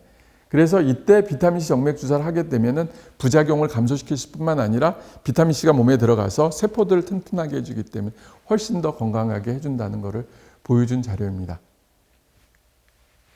그래서 이게 이제 치료 동안, 그 다음에 치료가 끝난 후에 그 스터디 그룹이 그 비타민C를 켠 거고요. 컨트롤 그룹이 이제 비타민C를 안 썼던 분입니다. 그래서 그 치료하는 동안도 이 그 비타민C를 썼던 분이 다양한 증세들이 적었고요. 치료가 끝난 후에서도 여기 보시는 그래프에서 보이는 것처럼 그 검은색으로 칠한 애들이 훨씬 더 발생률이 적었던 것을 보여주는 겁니다. 그렇기 때문에 결과적으로 수술하고 항암 방사선 치료할 때 비타민C를 적극적으로 치료하는 것은 도움이 되지 않을까 하는 것을 이제 보여준 연구 결과입니다. 여기도 이제 똑같습니다. 그리고 어드번트 세라피를 했을 때 이제 비타민C를 하게 되면은 이런 부작용이나 이런 것도 훨씬 더 적다는 걸 보여준 자료들이고요. 그리고 이제 그 다음은 이제 난소암 환자. 사실은 난소암이 그 재발을 굉장히 많이 하는 암 중에 하나고 실제 처음 진단받을 때 이미 그 전이들을 많이 그 복강막내 전 재발되기 때문에 기수가 굉장히 높아요. 그래서 보통 그 난소암 환자 3기 이상 되면은 1년이나 2년 내 거의 다 재발한다는 얘기가 나올 정도로 재발이 굉장히 높은데 그러면은 기존에 이제 보통 수술하고 항암 치료 6번 하고 그 다음에 추적 관찰을 하다가 또 언제 재발할까 이런 생각들을 참 많이 해요. 그럼 이 재발을 방지하기 위해서 하나의 방법을 찾아야 됐던 거 아니에요. 그 중에 하나가 바로 비타민C였고 그거를 처음 시작했던 게 바로 그 캔사스 의대의 드루스쿠 박사 팀들이었습니다. 드루스쿠 박사가 2003년도에 낸 논문인데요. 항암제 플러스 비타민C를 썼을 때 재발률을 막아줬던 거를 이제 케이스로 보고한 겁니다. 이분은 55세 여자 환자인데 복부 팽만, 큰 골반에 큰 종양이 있어서 이제 그 CT를 찍었더니 정말 종양이 컸었고 그게 이제 여러 군데 침범했고 CA125 암 수치도 999로 굉장히 높았습니다. 진단 당시에 이제 난소암 그 3기 C로 나왔기 때문에 이분은 수술하고 항암 치료하고 나서 1년이나 2년 내 거의 다 재발한다고 이제 판단을 했죠. 그래서 이분이 이제 생각했던 게 이제 이때 항암하면서 병행해서 비타민C 치료를 하면 어떨까 하는 생각을 했죠. 그래서 이분이 썼던 거는 60g을 썼고 그걸 항암이 끝나고 나서도 3년 동안 계속 비타민C를 계속 썼습니다. 처음에는 주 2회 썼고요. 1년 동안은. 그 다음부터는 이제 주 1회를 써서 꽂고 그리고 이제 나머지 기간 동안은 이제 2주에 한 번씩 쓰면서 이제 3년 이상 계속적으로 썼었대 재발 없이 그냥 그 CT상 재발 없이 잘 완치가 됐다는 걸 보여준 자료고요. 두 번째 케이스도 이 드루스쿠 박사가 60세 여자인데 복막내, 골반내 종양이 있고 CA120 수치는 127까지 올랐고 그리고 이 수술할 때 보니까 골반내 종양이 오멘톰을 이제 붙어 있었습니다. 이분도 역시 난소암 3기로 인해서 이제 그 수술하고 이제 항암 치료를 받았던 분인데요. 그래서 이분한테도 똑같이 이제 그 비타민C 요법을 이제 병행했죠. 60g을. 그리고 주 2회 이제 꾸준하게 이제 썼고요. 그랬더니 암 수치도 줄었고 3년 동안 정상 수치 유지 없이 그 재발 안 하고 잘 됐다는 거죠. 그래서 계속적으로 이제 쓴다는 거를 이제 보여준 자료입니다. 이 케이스는 저희 병원 환자 케이스였어요. 난소암 환자인데 40세 여자인데 난소암 진단하에 수술과 항암 치료를 받았으나 2차례나 이제 재발을 했어요. 그런데 이제 그때 제가 이제 명지병원에 있을 때 이분이 이제 우연찮게 비타민C라는 거를 이제 알고 와서 이제 비타민 치료 받겠다고 했고요. 그때 이제 항암제와 병행해서 비타민 치료를 했었습니다. 이분은 이제 비타민C 60g을 썼고 비타민C를 받으니까 원래 이 정도 되면은 사실은 환자분이 항암이 하면 할수록 이제 힘들어해야 되는데 힘들어하지를 않았고 수월하게 넘어갔고 경과도 굉장히 좋고 그 다음에 이제 5년이 지난 시점에서도 암 재발 없이 잘 지냈다는 거. 이분 같은 경우에 이게 이제 그 125 수치가 이렇게 올라가서 수술하고 나서 떨어졌는데 다시 또 이 시간이 지나니까 또 올라가기 시작했던 거예요. 그래서 항암 치료를 했지만은 그때 이제 비타민C를 병용하면서 했고 처음 2년 동안은 주 2회 했고 2년이 넘어서 나머지 동안은 일주일이나 2주에 한 번씩 그 비타민C 60g을 해서 그 그 5년을 채워서 완치가 됐던 환자였습니다. 이분은 이제 폐암 환자인데요.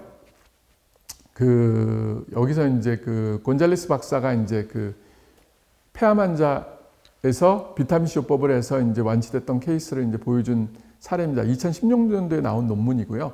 56세 남자는 2012년도에 폐암 진단받고 받았던 환자입니다. 이분은 이제 담배를 너무 많이 폈어요. 그랬더니 만성폐쇄성 폐질환하고 만성흡연이 있었고, 그래서 수술을 했죠. 그래서 이제 좌하엽 분절하고 종양절제 수술 2013년 6월에 이제 받았던 분, 그리고 항암제로서 이제 도세탁살과 카보플라틴을 이제 2013년부터 했었던 분입니다.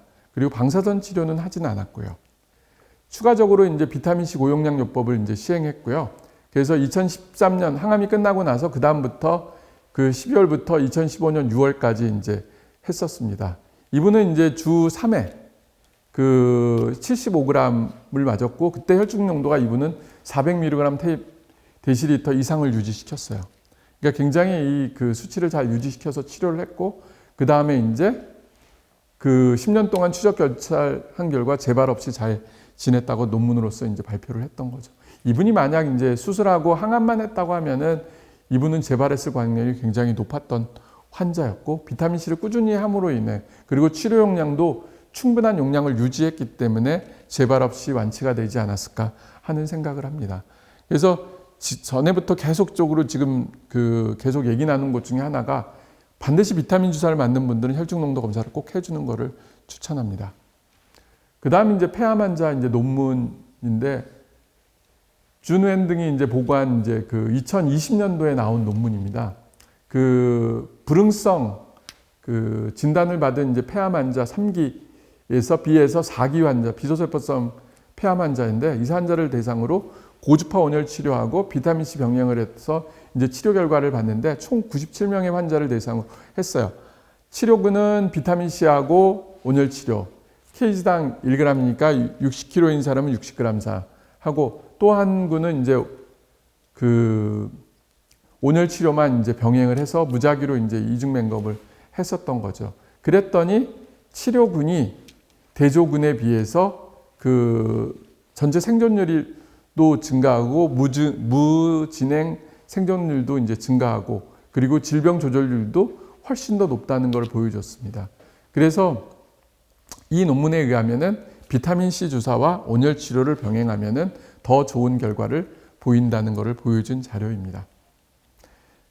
이게 이제 논문인데요. 사실 온열 치료만 할 때보다는 이제 비타민C가 더 좋다는 것을 보여주고, 실제 여기 보면은 이제 이게 질병이 이제 새롭게 이제 생기지 않았던 것을 보여준 건데, 컨트롤 그룹보다는 이 액티브 비타민C를 썼던 분들이 이렇게 더 좋은 것을 보여준 자료들입니다. 그리고 결론적으로 얘기했을 때, 온열 치료할 때 온열만 하는 것보다 비타민C를 병행했을 때가 치료 결과가 더 좋다 하는 걸 보여준 자료고요. 총 137명을 대상으로 했고, 실제 포함된 사람은 97명이었고, 그리고 비타민 치료를 했던 분은 49명, 비타민 치료를 안 했던 분은 48명으로 나왔습니다. 그리고 이분은 이제 60세 여자 환자인데요. 6개월 동안 기침 가래 증상을 주소로 내원하여 검사할 경우가 비세소성 폐암으로 진단받고, 항암 치료를 6개월 했으나 전혀 결과가 안 좋고 부작용이 심해서 중단했어요. 이때가 이제 꽤 오래됐죠. 벌써 20년도 넘은 때, 이때는 약도 별로 없었던 시기였어요. 그래서 환자분이 이제 더 이상 본병원에서 더 이상 힘들어갖고 못하고 체구증도 너무 적게 나갈 때 안 되겠다 해서 체력 단련시키고 오라고 했는데, 저희 병원에 와서 이제 비타민 주사를 맞았죠. 그때 이제 4월 26일 날, 그리고 12월 1일, 거의 한 6개월 정도가 비타민 치료를 해서 10g부터 해서 100g까지 맞고, 그때 이제 사이즈가 보게 되면은 오른쪽에 비해서 왼쪽이 보면은 거의 큰 차이 없이 그대로 잘 유지됐던 환자였습니다. 그리고 이제 간암 환자에서 이 비타민C가 스템셀, 항상 암 치료에서 보면은 암도 중요하지만 이 스템셀을 어떻게, 암 줄기세포를 어떻게 죽여올까 하는 연구들을 굉장히 많이 했고요. 그때 이제 비타민C 수용체인 SBCT2 수용체가 높았던 사람들에서 비타민C 치료 효과가 이제 좋은 거를 이제 밝혀냈습니다. 총 613명을 대상으로 간암 환자를 대상으로 한 구는 비타민 C를 주고 한 구는 이제 주지 않았죠. 그랬더니 이제 그 사람들의 재발 위험과 생존 기간을 후향적으로 이제 조사를 해봤습니다. SBCT 결과를 말하면 SBCT2를 통해서 비타민 C 흡수는 세포 내로 그 ROS 활성산소를 더 많이 증가시켜 암세포의 DNA하고 미토콘드리아의 손상을 줘서 ATP 고갈을 시켜서 암을 더 사멸시켰던 걸 보고요.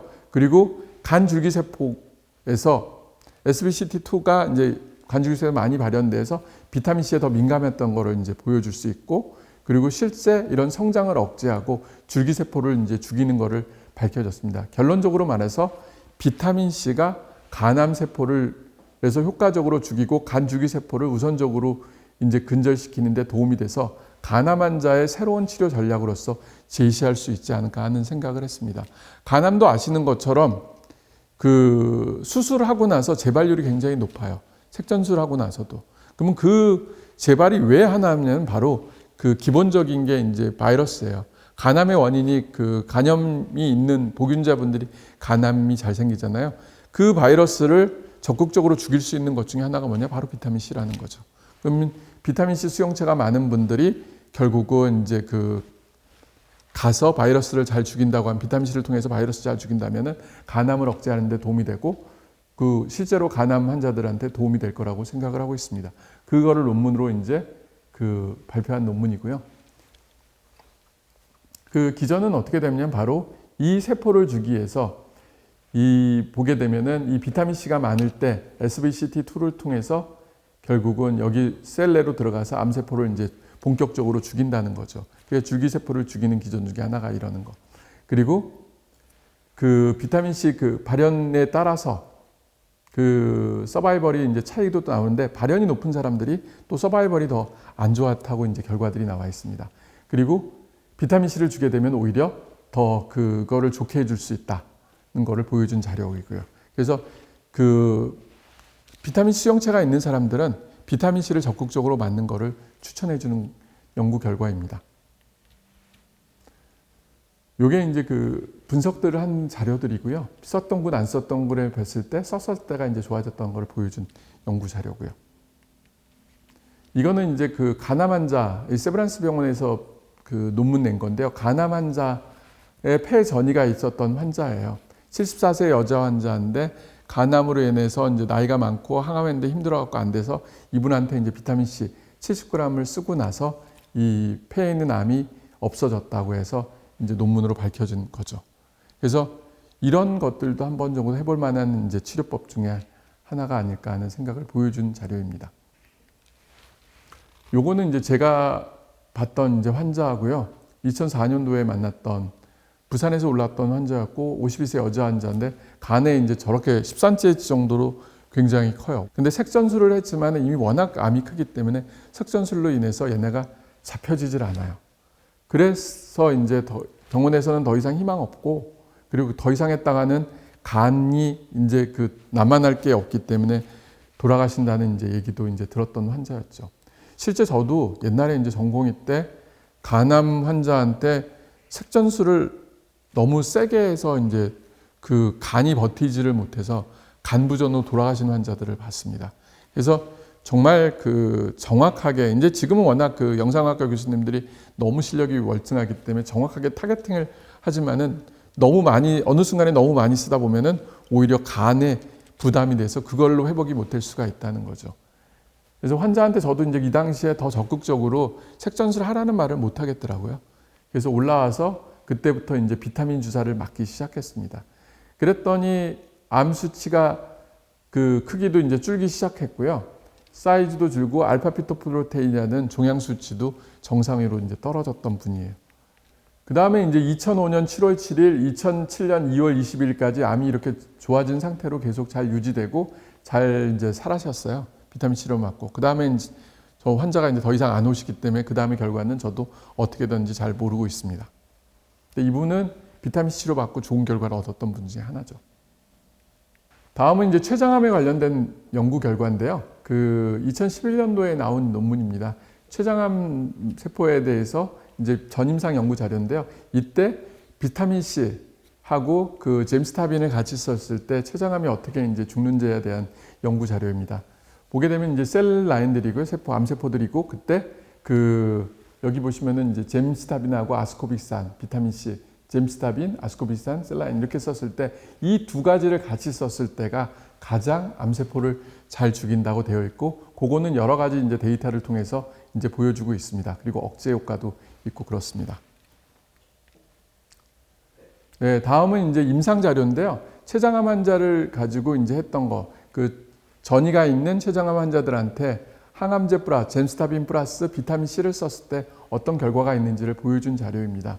그래서 이미 벌써 이제 하기 전에 이런 그 CT라든지 G6PD 효소 검사를 하고 랩을 한 다음에 이 사람에 대해서 젬스타빈을 3주 간격으로 그 하고 있고요. 그리고 이제 비타민 C를 이제 줍니다. 비타민 C는 이제 그 젬스타빈을 투여하고 나서 혈중 농도 350mg/dL 이상 오르는 혈중 농도까지 올린 다음에 비타민 C를 이제 계속적으로 주고 있는 거였습니다. 그리고 그다음에 이제 결국은 이 질병의 이제 톡시시티라든지 진행 속도를 이제 본 거였습니다. 그때 보게 되게 되면은 이 결과들 자체가 그 진행되는 거라든지 오버럴 서바이벌이나 이런 것들을 전반적으로 봤을 때 비타민 C하고 젬스타빈을 투여한 환자의 치료 전후 사진을 보게 되면은 치료 전에 비해서 치료 후에 사이즈가 좀 줄은 것들을 이제 보여줄 수 있고요. 환자는 주 2회 비타민 C 75g을 이제 투여한 걸로 되어 있습니다. 그리고 그 치료 이제 4개월 후부터는 원발 부위가 보면은 9배 이상 감소됐던 거를 이제 보여줄 거입니다. 그리고 이거는 이제 B인데 B는 뭐냐면 그 전체 생존 기간을 본 건데요.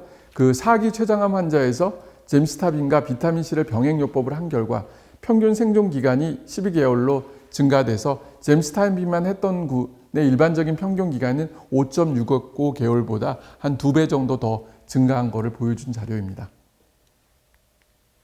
그리고 그 다음으로는 이제 췌장암 환자에서 그 비타민 C를 가지고 치료했던 거를 이제 그 드루스크 박사하고 마크 레빈 교수가 이제 논문으로 발표된 자료인데요. 2018년도에 그 나온 거네요. 그 2007년 3월에 68세 남자가 그 통증, 심각한 이제 상복부 통증과 메스컴, 체중 감소를 주소로 이제 내원했어요. 이제 9kg 정도 하고 상복부 통증이니까 일반적으로 이제 췌장암을 의심할 수 있는 소견이고요. 혈액 검사를 하니까 CA19-9가 그 77로 높게 나왔고 리파즈 아밀라제라는 이제 췌장 효소가 또 높게 나왔고, 그리고 환자분은 술을 엄청나게 마셨던 분입니다. 그리고 CT하고 복부 CT하고 펫 CT 검사를 했더니 이제 그 암으로 나왔고, 조직 검사에서 이제 그 전이성 암, 췌장암으로 이제 4기로 나와서 이제 했던 분. 항암제 치료에 반응을 잘하고 예후가 안 좋다는 얘기를 이제 환자가 듣고 나니까 나이도 있으니까 아예 치료를 포기했죠. 그리고 비타민 C 치료로 이제 했던 분. 2007년 5월부터 주 2, 3회 비타민 C를 75g, 많게는 125g을 정맥 주사를 했더니 암이 이제 줄어들었고요. 그리고 2010년 환자는 비타민 C 450회 정도 이상 투여했고요. 그때까지.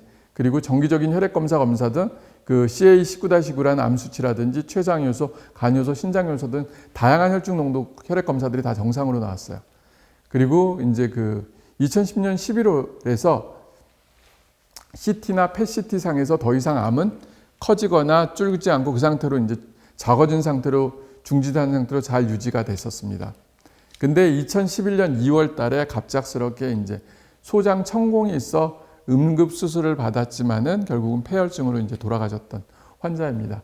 그렇지만은 환자가 항암도 안 하고 비타민 C만 치료로 가지고 해서 그 3년 동안 거의 3년 6개월 동안 잘 지냈던 환자로서 이제 평가됐고 2018년에 나온 연구입니다. 이분의 이제 그 CT 파인딩인데요. 저기 보면은 이제 여기에 이제 종양이 있잖아요.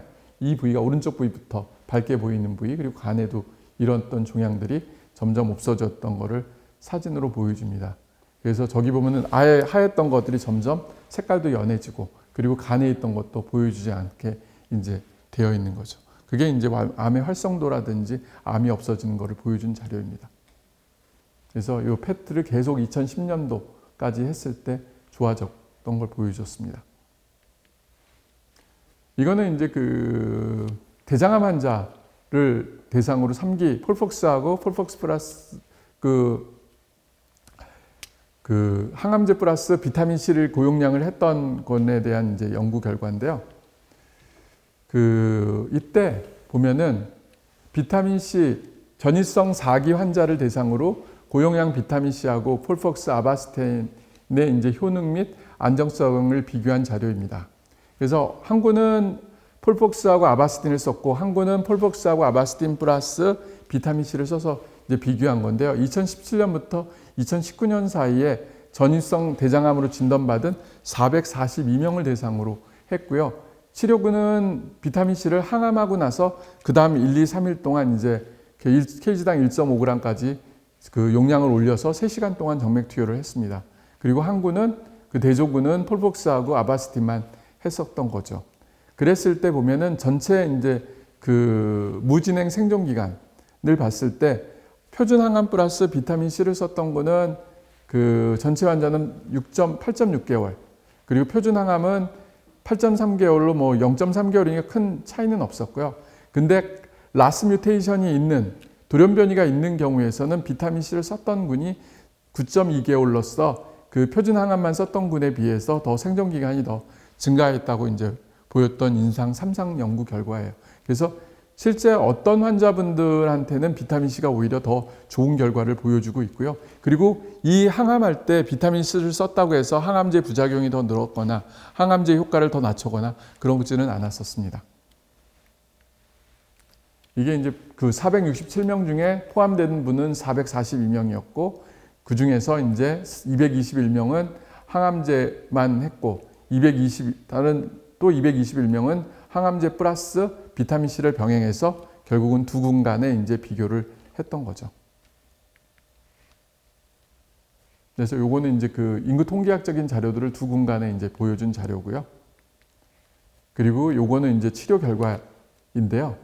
메디안 생존 기간이 B군에서 보게 되면은 A군, B군, C군에 보면은 저기 이제 B군에서 보게 되면은 그리고 여기서 보게 되면은 B군 같은 경우에서 서바이벌이 그 라스 뮤테이션이 있는 경우에 그 생존 기간이나 그 암의 진행 이런 것들이 더 적다는 것을 보여준 자료입니다.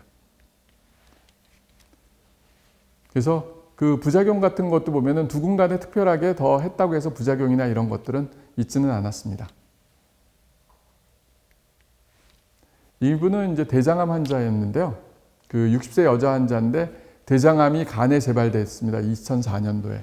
그때 항암제 치료를 4차까지 했는데 크게 변화가 없었고 CA는 계속 증가를 했었어요. 그래서 그때 이제 그 5차부터 비타민 C 요법을 했죠. 60g을 썼고 그랬더니 이제 그 암이 이렇게 이제 확 줄어버렸던 경우. 근데 이제 그 다음에는 이제 환자분이 비타민 치료보다는 다른 또 대체약에 이제 들어가 갖고 결국 나빠졌던 경험이 있던 환자였습니다.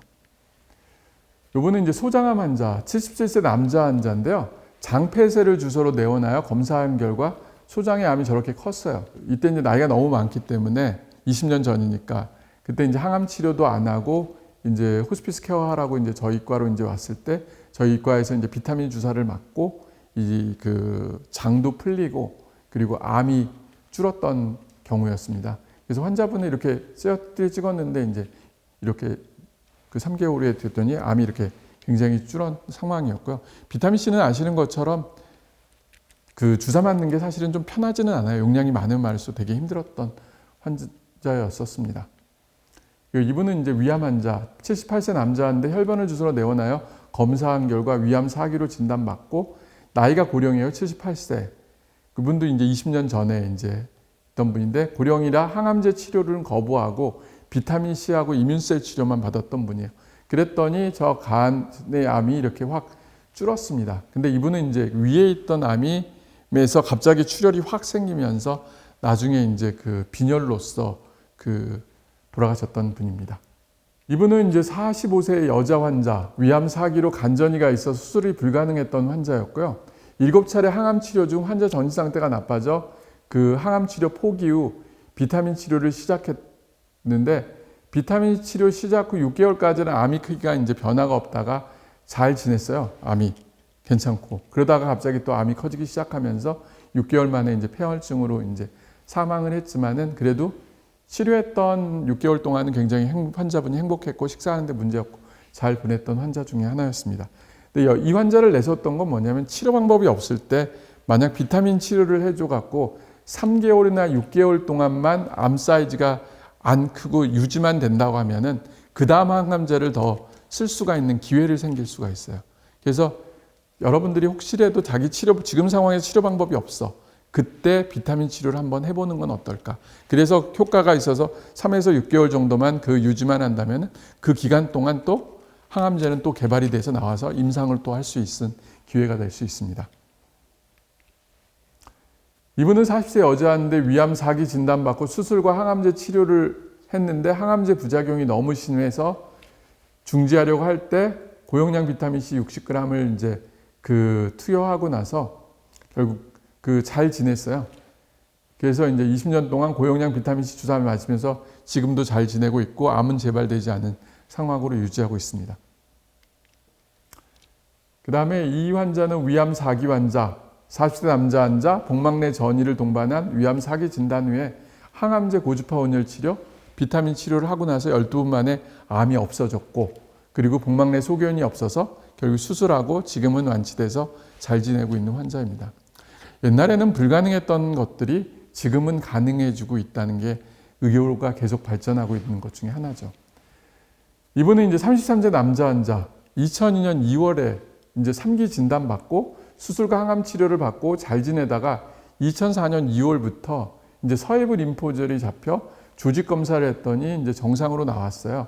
근데 2004년 10월에 목부에 림프절이 만져졌더니 이때는 이제 위암으로 진단이 나와서 이분은 이제 항암 치료를 권유를 받았는데 환자분이 항암을 거부하고 비타민 치료를 받아서 비타민 C 100g까지 맞고 2년 동안은 암이 준 상태로서 잘 지냈어요. 그러다가 다시 간전이 소견이 보이면서 결국은 이제 나빠지기 시작하고 그때부터 이제 항암 치료를 다시 시작했죠. 그렇지만 이제 더 점점 진행하다가 이제 2008년 12월에 이제 사망을 했지만은 2년 동안은 비타민C 100g이 결국은 위암을 이제 막아줬던 효과를 보였던 환자였습니다. 그리고 이제 교모세포종. 비타민C가 많은 암들 중에서 특히 많이 치료하는 암 중에 하나가 바로 교모세포종이에요. 왜 교모세포종이 효과가 있을까 하면은 이 BBB, 이 뇌장벽이라고 하잖아요. 거기를 비타민C가 글루코즈, 당하고 구조식이 똑같으면 잘 들어가기 때문에 효과를 본 것 같습니다. 그래서 실제 교모세포종은 뇌종양 중에서도 가장 독성이 강한 암 중에 하나고요. 이게 이제 발견됐으면 대부분의 환자들이 치료가 안 될 거라는 이제 생각을 많이 하고 실제 결과들도 그렇게 뚜렷한 결과를 보이지는 못해요. 이제 발생들을 보면은 이제 남자에서 더 많이 발생한다고 하고요. 치료는 수술적 제거가 가장 중요한데 수술적 제거를 하기가 쉽지는 않고요. 그리고 방사선 치료 그리고 치료로는 이제 테모달이라는 항암제를 쓰고 있고 평균 생존 기간은 14개월 정도 이제 보고 있고요. 5년 생존 기간은 보통 5.6개월 정도밖에 안 됩니다. 근데 이 재밌는 거는 이 교모세포종 환자분들이 비타민C 혈중 농도가 굉장히 낮다고 되어 있어요. 특히 낮은 환자들은 예후가 굉장히 나쁘기 때문에 비타민C를 더 적극적으로 줘야 된다는 이제 연구 자료들이 있습니다. 그래서 아까 좀 전에 얘기한 것처럼 비타민C는 중추신경계의 항상성 조절에 굉장히 중요한 역할을 해서 다른 암보다도 교모세포종이나 뇌종양에 굉장히 효과가 좋고 뇌는 많은 양의 포도당 그래서 보통 이제 와 산소를 많이 소비하기 때문에 활성산소가 많이 생겨요. 그때 그거를 보호해 주는 게 바로 비타민C라는 거죠. 그리고 생진대사도 많다는 거. 그리고 활성산소로 인해서 실제 산화세틀에 취약되기 때문에 많은 양의 항산화제가 이제 필요하고 비타민C는 뇌조직에 존재하는 생리학적으로 가장 풍부한 항산화제이기 때문에 꼭 도움이 된다고 되어 있습니다. 이게 이제 비타민C가 뇌세포에서 이제 유입되는 과정이고 그게 필요한 거에 대한 이제 자료인데요. 비타민C 뇌유입 분포는 비타민C는 글루코즈하고 구조식이 똑같기 때문에 BBB를 잘 통과를 합니다. 그리고 또 하나는 종양이 있는 경우, 뇌종양이 있는 경우는 이 BBB가 많이 망가져 있어요. 그렇기 때문에 훨씬 더 비타민C가 더 수월하게 더 많이 들어갈 수 있다고 되어 있고요. 그래서 교모세포종은 이미 BBB 정벽이 파괴되어 있기 때문에 더하고 그 비타민C는 산화 형태는 글럽, 환원 형태는 SVCT2를 통해서 통과한다고 되어 있습니다. 그래서 비타민C를 많이 주면 많이 줄수록 뇌종양 환자들한테 도움이 되는 것은 바로 이런 이유들 때문에 그렇습니다. 그리고 비타민C에 의해서 이제 유도되는 과산화수소 대사 과정에서 그 ACE2O2, 앞서 얘기했던 철분하고 대사 과정을 통해서 팬텀 반응을 통해서 더 강력한 그 활성산소가 생겨서 암세포를 직접 죽인다고 되어 있습니다. 그리고 그 항암제 방사선 치료로 인한 황산화제 이제 증가는 비타민C에 대한 그 교모세포종을 이제 파괴하는데 증가시키는데도 또 될 수가 있다고 되어 있어요. 그래서 항암제만 할 때보다 비타민C를 하는 것보다 항암제를 병행하실 때가 훨씬 더 결과가 더 나오는 것은 바로 이런 두 가지 기준들이 다 활성산소를 통해 암세포를 죽이기 때문에 그래요. 그리고 이 SVCT를 통한 뇌세포와 세포막, 미토콘드리아 막을 통한 그 수송, 비타민C 수송이 더 원활하기 때문에 효과는 더 좋다는 거죠. 그리고 교모세포종에 대한 연구가 참 많이 돼 있어요. 비타민C에 대한 게. 실제 여기서 보게 되면은 이게 임상 넘버거든요. 임상 연구들이 꽤 많이 되는 게 지금 하나, 둘, 셋, 넷, 다섯 해갖고 계속 가고 있는데 비타민C 용량을 저렇게 이 기존의 항암제 플러스 비타민C를 통해서 여기는 13명, 여기는 90명, 12명, 4명, 130명 이런 식으로 해서 진행이 되고 있고요. 그리고 실제 결과들도 이제 나와 있는 거고요.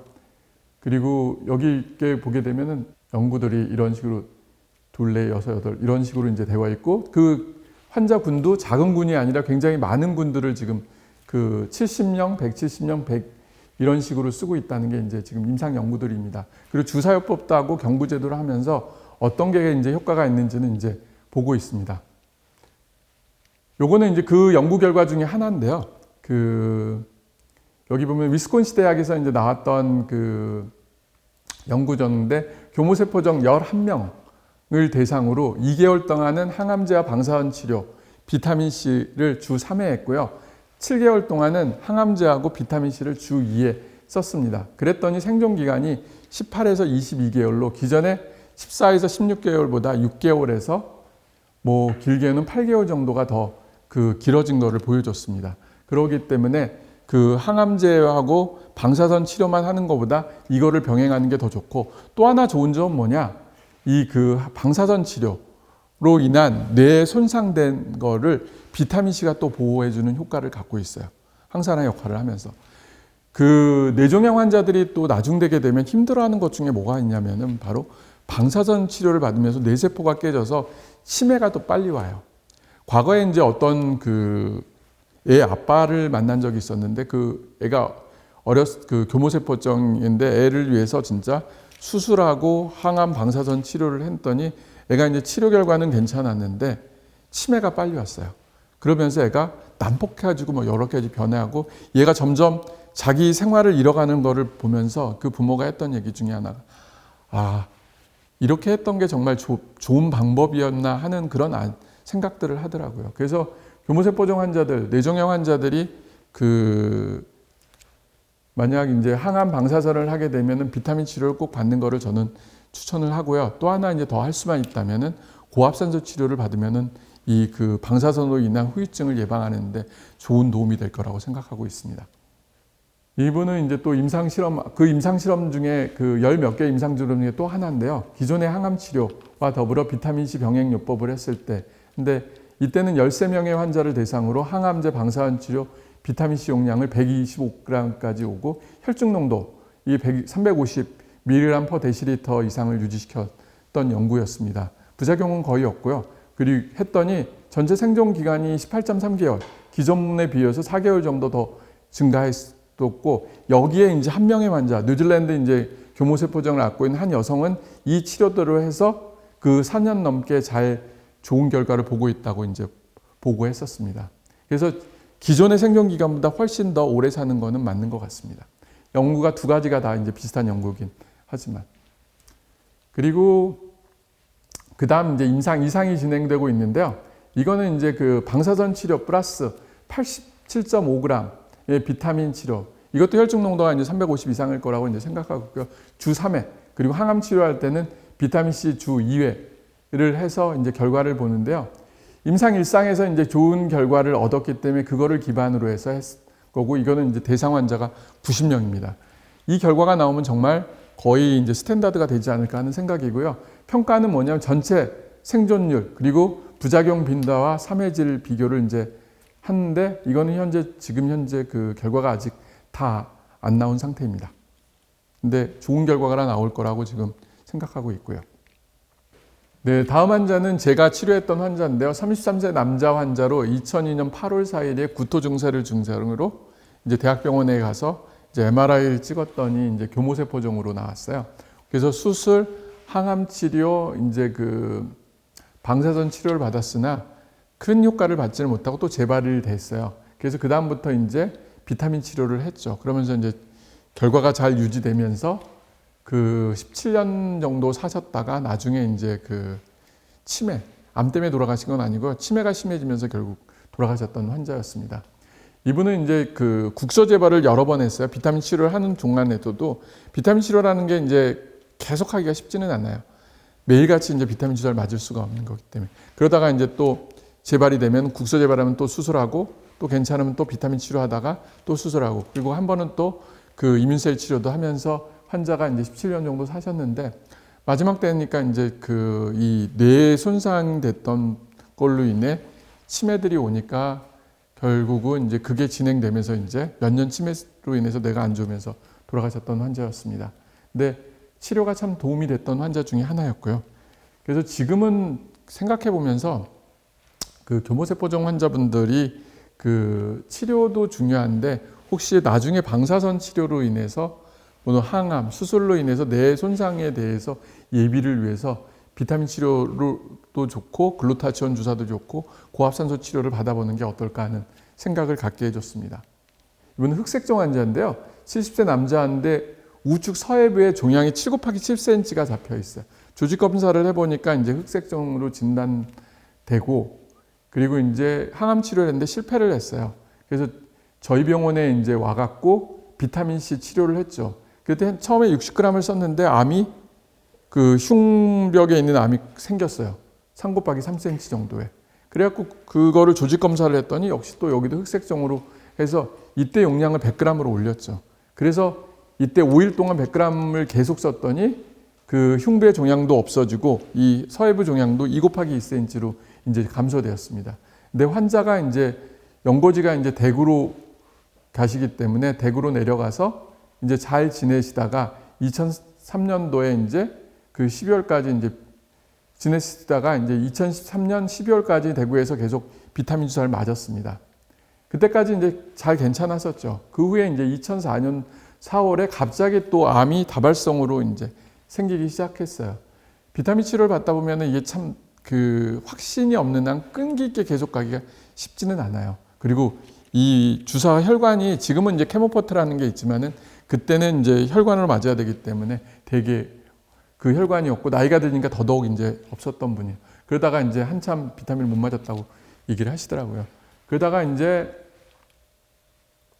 서울에 있는 그 여러 군데 다시 또 이제 또 생겨서 원래 이제 서울대병원은 아니고 서울에 있는 다시 또 대학병원으로 입원해서 이제 치료하던 중에 장폐사 호흡곤란이 있어서 이제 그 호스피스 케어라고 이제 저희 병원으로 이제 전원이 됐었죠. 그때 이제 비타민 C 50g을 정맥으로 매일같이 또 썼어요. 그랬더니 3일 만에 이제 가스가 나와서 장이 풀렸는데 그 결국은 더 호전 증상은 없고 그 암이 나빠지면서 이제 나빠지니까 연고지 관계로 대구로 내려가서 이제 3일 만에 이제 돌아가셨습니다. 근데 돌아가실 때까지 뭐 장폐세는 없었으니까 이제 편안했다고 이제 보호자는 얘기하고, 나중에 이제 보호자분이 저한테 편지를 보내시면서 그동안 감사했다고, 그래도 비타민 주사를 맞음으로 인해서 일말의 희망을 얻고 뭔가를 할 수 있었고, 만약 그 주사를 안 맞았으면 진짜 훨씬 더 일찍 그 이별을 하지 않았을까 하는 그 얘기를 했습니다. 지금은 이제 흑색종이 면역항암제, 뭐 키트로라든지 다양한 치료들이 나와서 좀 낫지만은 그때만 해도 사실은 치료제가 그렇게 많지가 않았었습니다. 이거는 이제 신장암인데요. 2006년도에 그 리오단 박사하고 마크 레빈 교수가 이제 발표한 연구 결과인데요. 그 51세 여성이 이제 1995년 8월에 왼쪽 신장에 종양이 발견돼서 신장 적재수술을 받았어요. 그때 이제 9cm의 신장 세포 종양으로 진단됐고 혈전이 막아서 신장 정맥으로 이제 확장이 됐던 거죠. 뭐. 그 흉부나 방사선 촬영 결과가 이제 그 다른 전이된 부위는 없었습니다. 근데 이제 그 1996년 3월 흉부 CT를 찍었는데 그 5mm짜리가 이제 작은 암 조직이 발견돼서 폐전이 소견이 됐고요. 그리고 96년도 11월에 이제 다시 또 그 검사를 해보니까 여러 개의 큰 병변들이 발견이 됐던 거죠. 환자는 이제 그 항암제 치료를 받아야 되는데 거부를 했어요. 그 항암제 독성에 대한 그런 것들 때문에. 그리고 비타민 주사를 이제 시작했던 거죠. 그러니까 1996년 이제 10월부터 10개월 동안 주 2회 그리고 65g을 이제 맞았더니 97년 6월에 이제 흉부 엑스런 결과 좌측 폐에 한 개의 흉터 보인 것 이외에는 다 정상으로 없어졌다는 거죠. 이게 이제 그 CT상인데 원래는 CT에 그 엑스레이 소견인데요. 저렇게 이제 종양이 있었는데 다시 이제 비타민 치료하고 나서는 여기 이제 흉터식으로 조금만 남고 나머지는 다 깔끔하게 없어져서 좋아졌던 환자였습니다. 그리고 이제 그 다음은 이제 방광암 환자 49세 남성인데요. 이것도 거기 그 마크 레빈과 이제 그 리오단 박사가 그 학술지에 이제 또 냈던 연구 결과입니다. 96년도에 이제 혈뇨로 내원해서 방광암 결과를 했는데 방광암 종양과 주변에 이제 2-3cm의 여러 개의 이제 종양이 발견됐어요. 그래서 이 경도 절제술만 시행하고 추가적인 이제 방광 내 BCG 치료를 해야 되는데 치료를 받거나 방사선 치료도 이제 거부했어요. 그리고 비타민 C 치료만 받았고요. 처음에 3개월 동안은 주 2회를 받았고 그리고 30g을 투여받고 그리고 이제 4년 동안은 1에서 2개월에 한 번씩 하면서 30g을 계속적으로 투여를 받았습니다. 그랬더니 이제 그 9년 동안 특별한 문제 없이 잘 지냈다고 되어 있습니다. 이분도 만약 그 방광암 원래 이제 방광내 재발을 계속 하기 때문에 추가적인 BCG 치료라든지 필요하면 방사선 치료도 해야 되는데 이분은 비타민 치료 받으면서 그런 거 없이 잘 보낸 케이스였습니다. 그 다음은 이제 저희 병원 환자들 케이스를 좀 설명해 드리겠습니다. 저희 병원은 그동안 이제 많은 암 환자들을 했고 데이터도 굉장히 많이 모았죠, 사실. 거의 2만 명 이상 이제 환자들을 제가 치료를 했고 그동안 이제 임종환 환자마도 꽤 많은 사람들을 봤고 그랬을 때 저희 병원 환자들 데이터 보면은 유방암이 제일 많아요. 실제 우리나라에서 암들 중에서 유방암이 제일 많고 그리고 우리 병원은 재밌는 거는 간, 담도, 췌장암이 꽤 많게 오시더라고요. 그리고 위장간암, 난소암 이런 순서대로 이제 왔고 폐암은 이제 8.1% 이런 식으로 해서 이제 와서 저희 병원에서 치료를 받았습니다. 그 데이터를 다 보일 수는 없고 몇 개 이제 저희 병원에서 이제 모았던 데이터 중에 재밌는 거는 첫 번째 이제 담도암 환자들. 담도암 환자들이 재발이 높아요. 특히 이제 2년 내 재발을 참 잘하고 있습니다. 그리고 재발률을 보게 되면 1기, 2기, 3기 보통 다른 위암이라든지 뭐 폐암이라든지 대장암이라든지 1기면은 사실은 수술만 하고 간단하게 끝나거든요. 그리고 재발률이 2, 3기로 넘어갔을 때 차이가 있는데 저희 병원은 이상하게 이제 담도암 환자 같은 경우는 1기든 2기든 3기든 재발률이 높아요. 50% 정도 보면 됩니다. 그리고 그 재발하는 환자들이 대부분 2년 내 재발이 한 80%를 차지해요.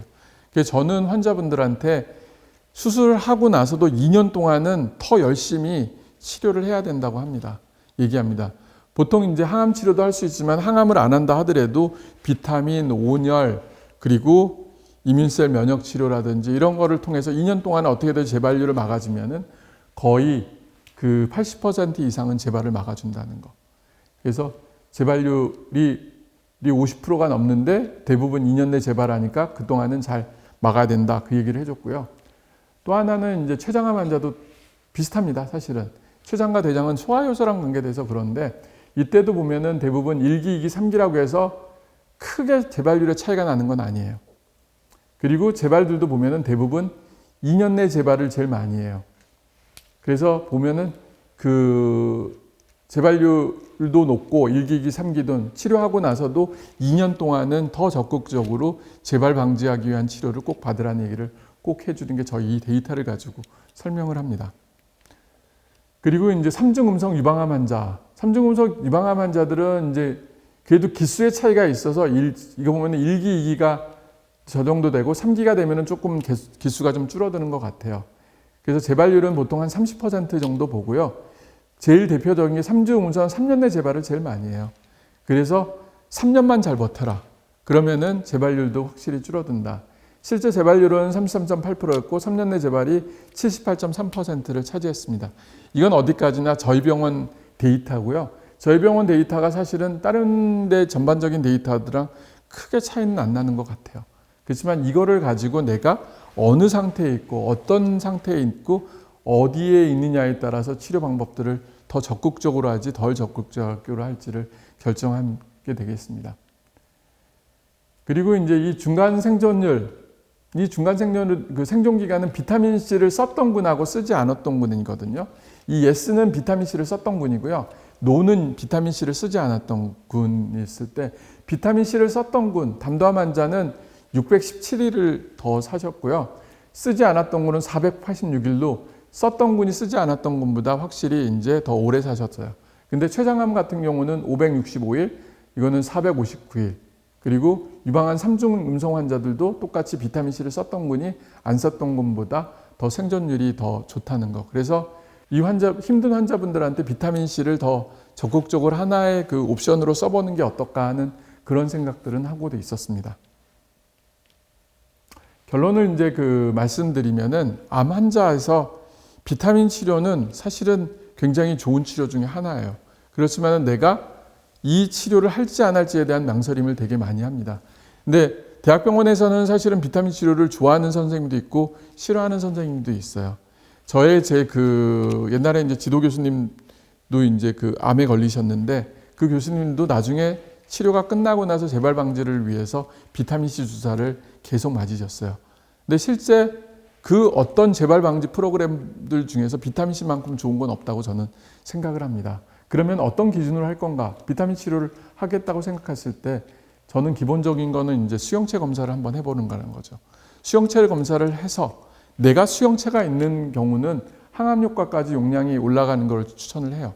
그래서 혈중 농도 350, 400mg/dl까지 올리는 거고, 만약 수용체 검사를 해서 내가 낫다. 그렇다고 하면은 항암 효과는 없을지 모르지만 증상 조절, 면역력을 올려주는 데는 도움이 되기 때문에 그 용량인 보통 200에서 250mg/dl까지 쓰는 거를 추천하는 거죠. 그리고 모든 암 환자가 사실은 기본적으로 혹시라도 못하는 환자, G6PD 결핍이라든지 신장 기능이 안 좋다든지 신장 결석이라든 기본적인 문제가 있는 환자를 제외한 모든 환자분들은 비타민 C를 꼭 하는 거를 추천합니다. 비타민 C 암과의 전쟁에서 지금 요번 얘기 나눈 고용암에 대한 내용이 가장 큰 포션을 차지하고 어떻게 보면은 가장 중요한 내용인지도 모릅니다. 이때 이제 제가 환자분들, 저는 주로 이제 고용암 환자들, 폐암, 아까 유방암, 대장암 이런 환자, 백혈병 환자들보다는 이 환자들 많이 오는데 이 환자분들이 가장 힘들고 진정으로 원하는 거. 환자분들이 정말 죽고 싶다고 해서 어떤 분들은 이제 본인을 죽여달라는 얘기하는 분들도 있고 너무 힘들다가 항암 치료를 포기하고 싶다는 얘기도 있고 다양한 말들을 많이 해요. 근데 그분들이 정말 원하는 건 뭐냐면은 가족들과 함께 하루라도 좀 더 평안하게 살기를 원해요. 그러면은 그 방법이 뭔가를 찾아야 되고 그 방법이 항암제라고 하면은 항암제 용량을 줄여서라도 그 방법을 체크하는 거고 항암제가 아니라고 하면 그때는 항암제를 포기하고 TPN이라는 체력을 유지시켜주는 거를 해줍니다. 그거는 결국은 어떤 게 좋은지는 결국은 의사하고 환자, 가족들하고 머리를 싸매고 얘기해 주는 게 가장 중요하죠. 그래서 저는 항상 그 얘기를 해줘요. 버텨라, 버티면 기회는 온다. 지금 너무 힘들고 포기하고 그냥 모든 거를 놓고 싶은 게 대부분의 사람들의 생각이에요. 더 이상 하고 싶지 않고. 그렇지만은 이 버티는 시간만큼 아름다운 시간이 있고 더 좋은 시간들이 있고 그리고 그때가 힘들지만 그거를 이길 수 있는 일이 있다고 저는 생각을 하고 있습니다. 그렇기 때문에 여러분들도 지금 힘들지 모르지만은 지금을 꼭 이겨내고 잘 버티시기를 저는 얘기해 주고 싶습니다. 네, 감사합니다.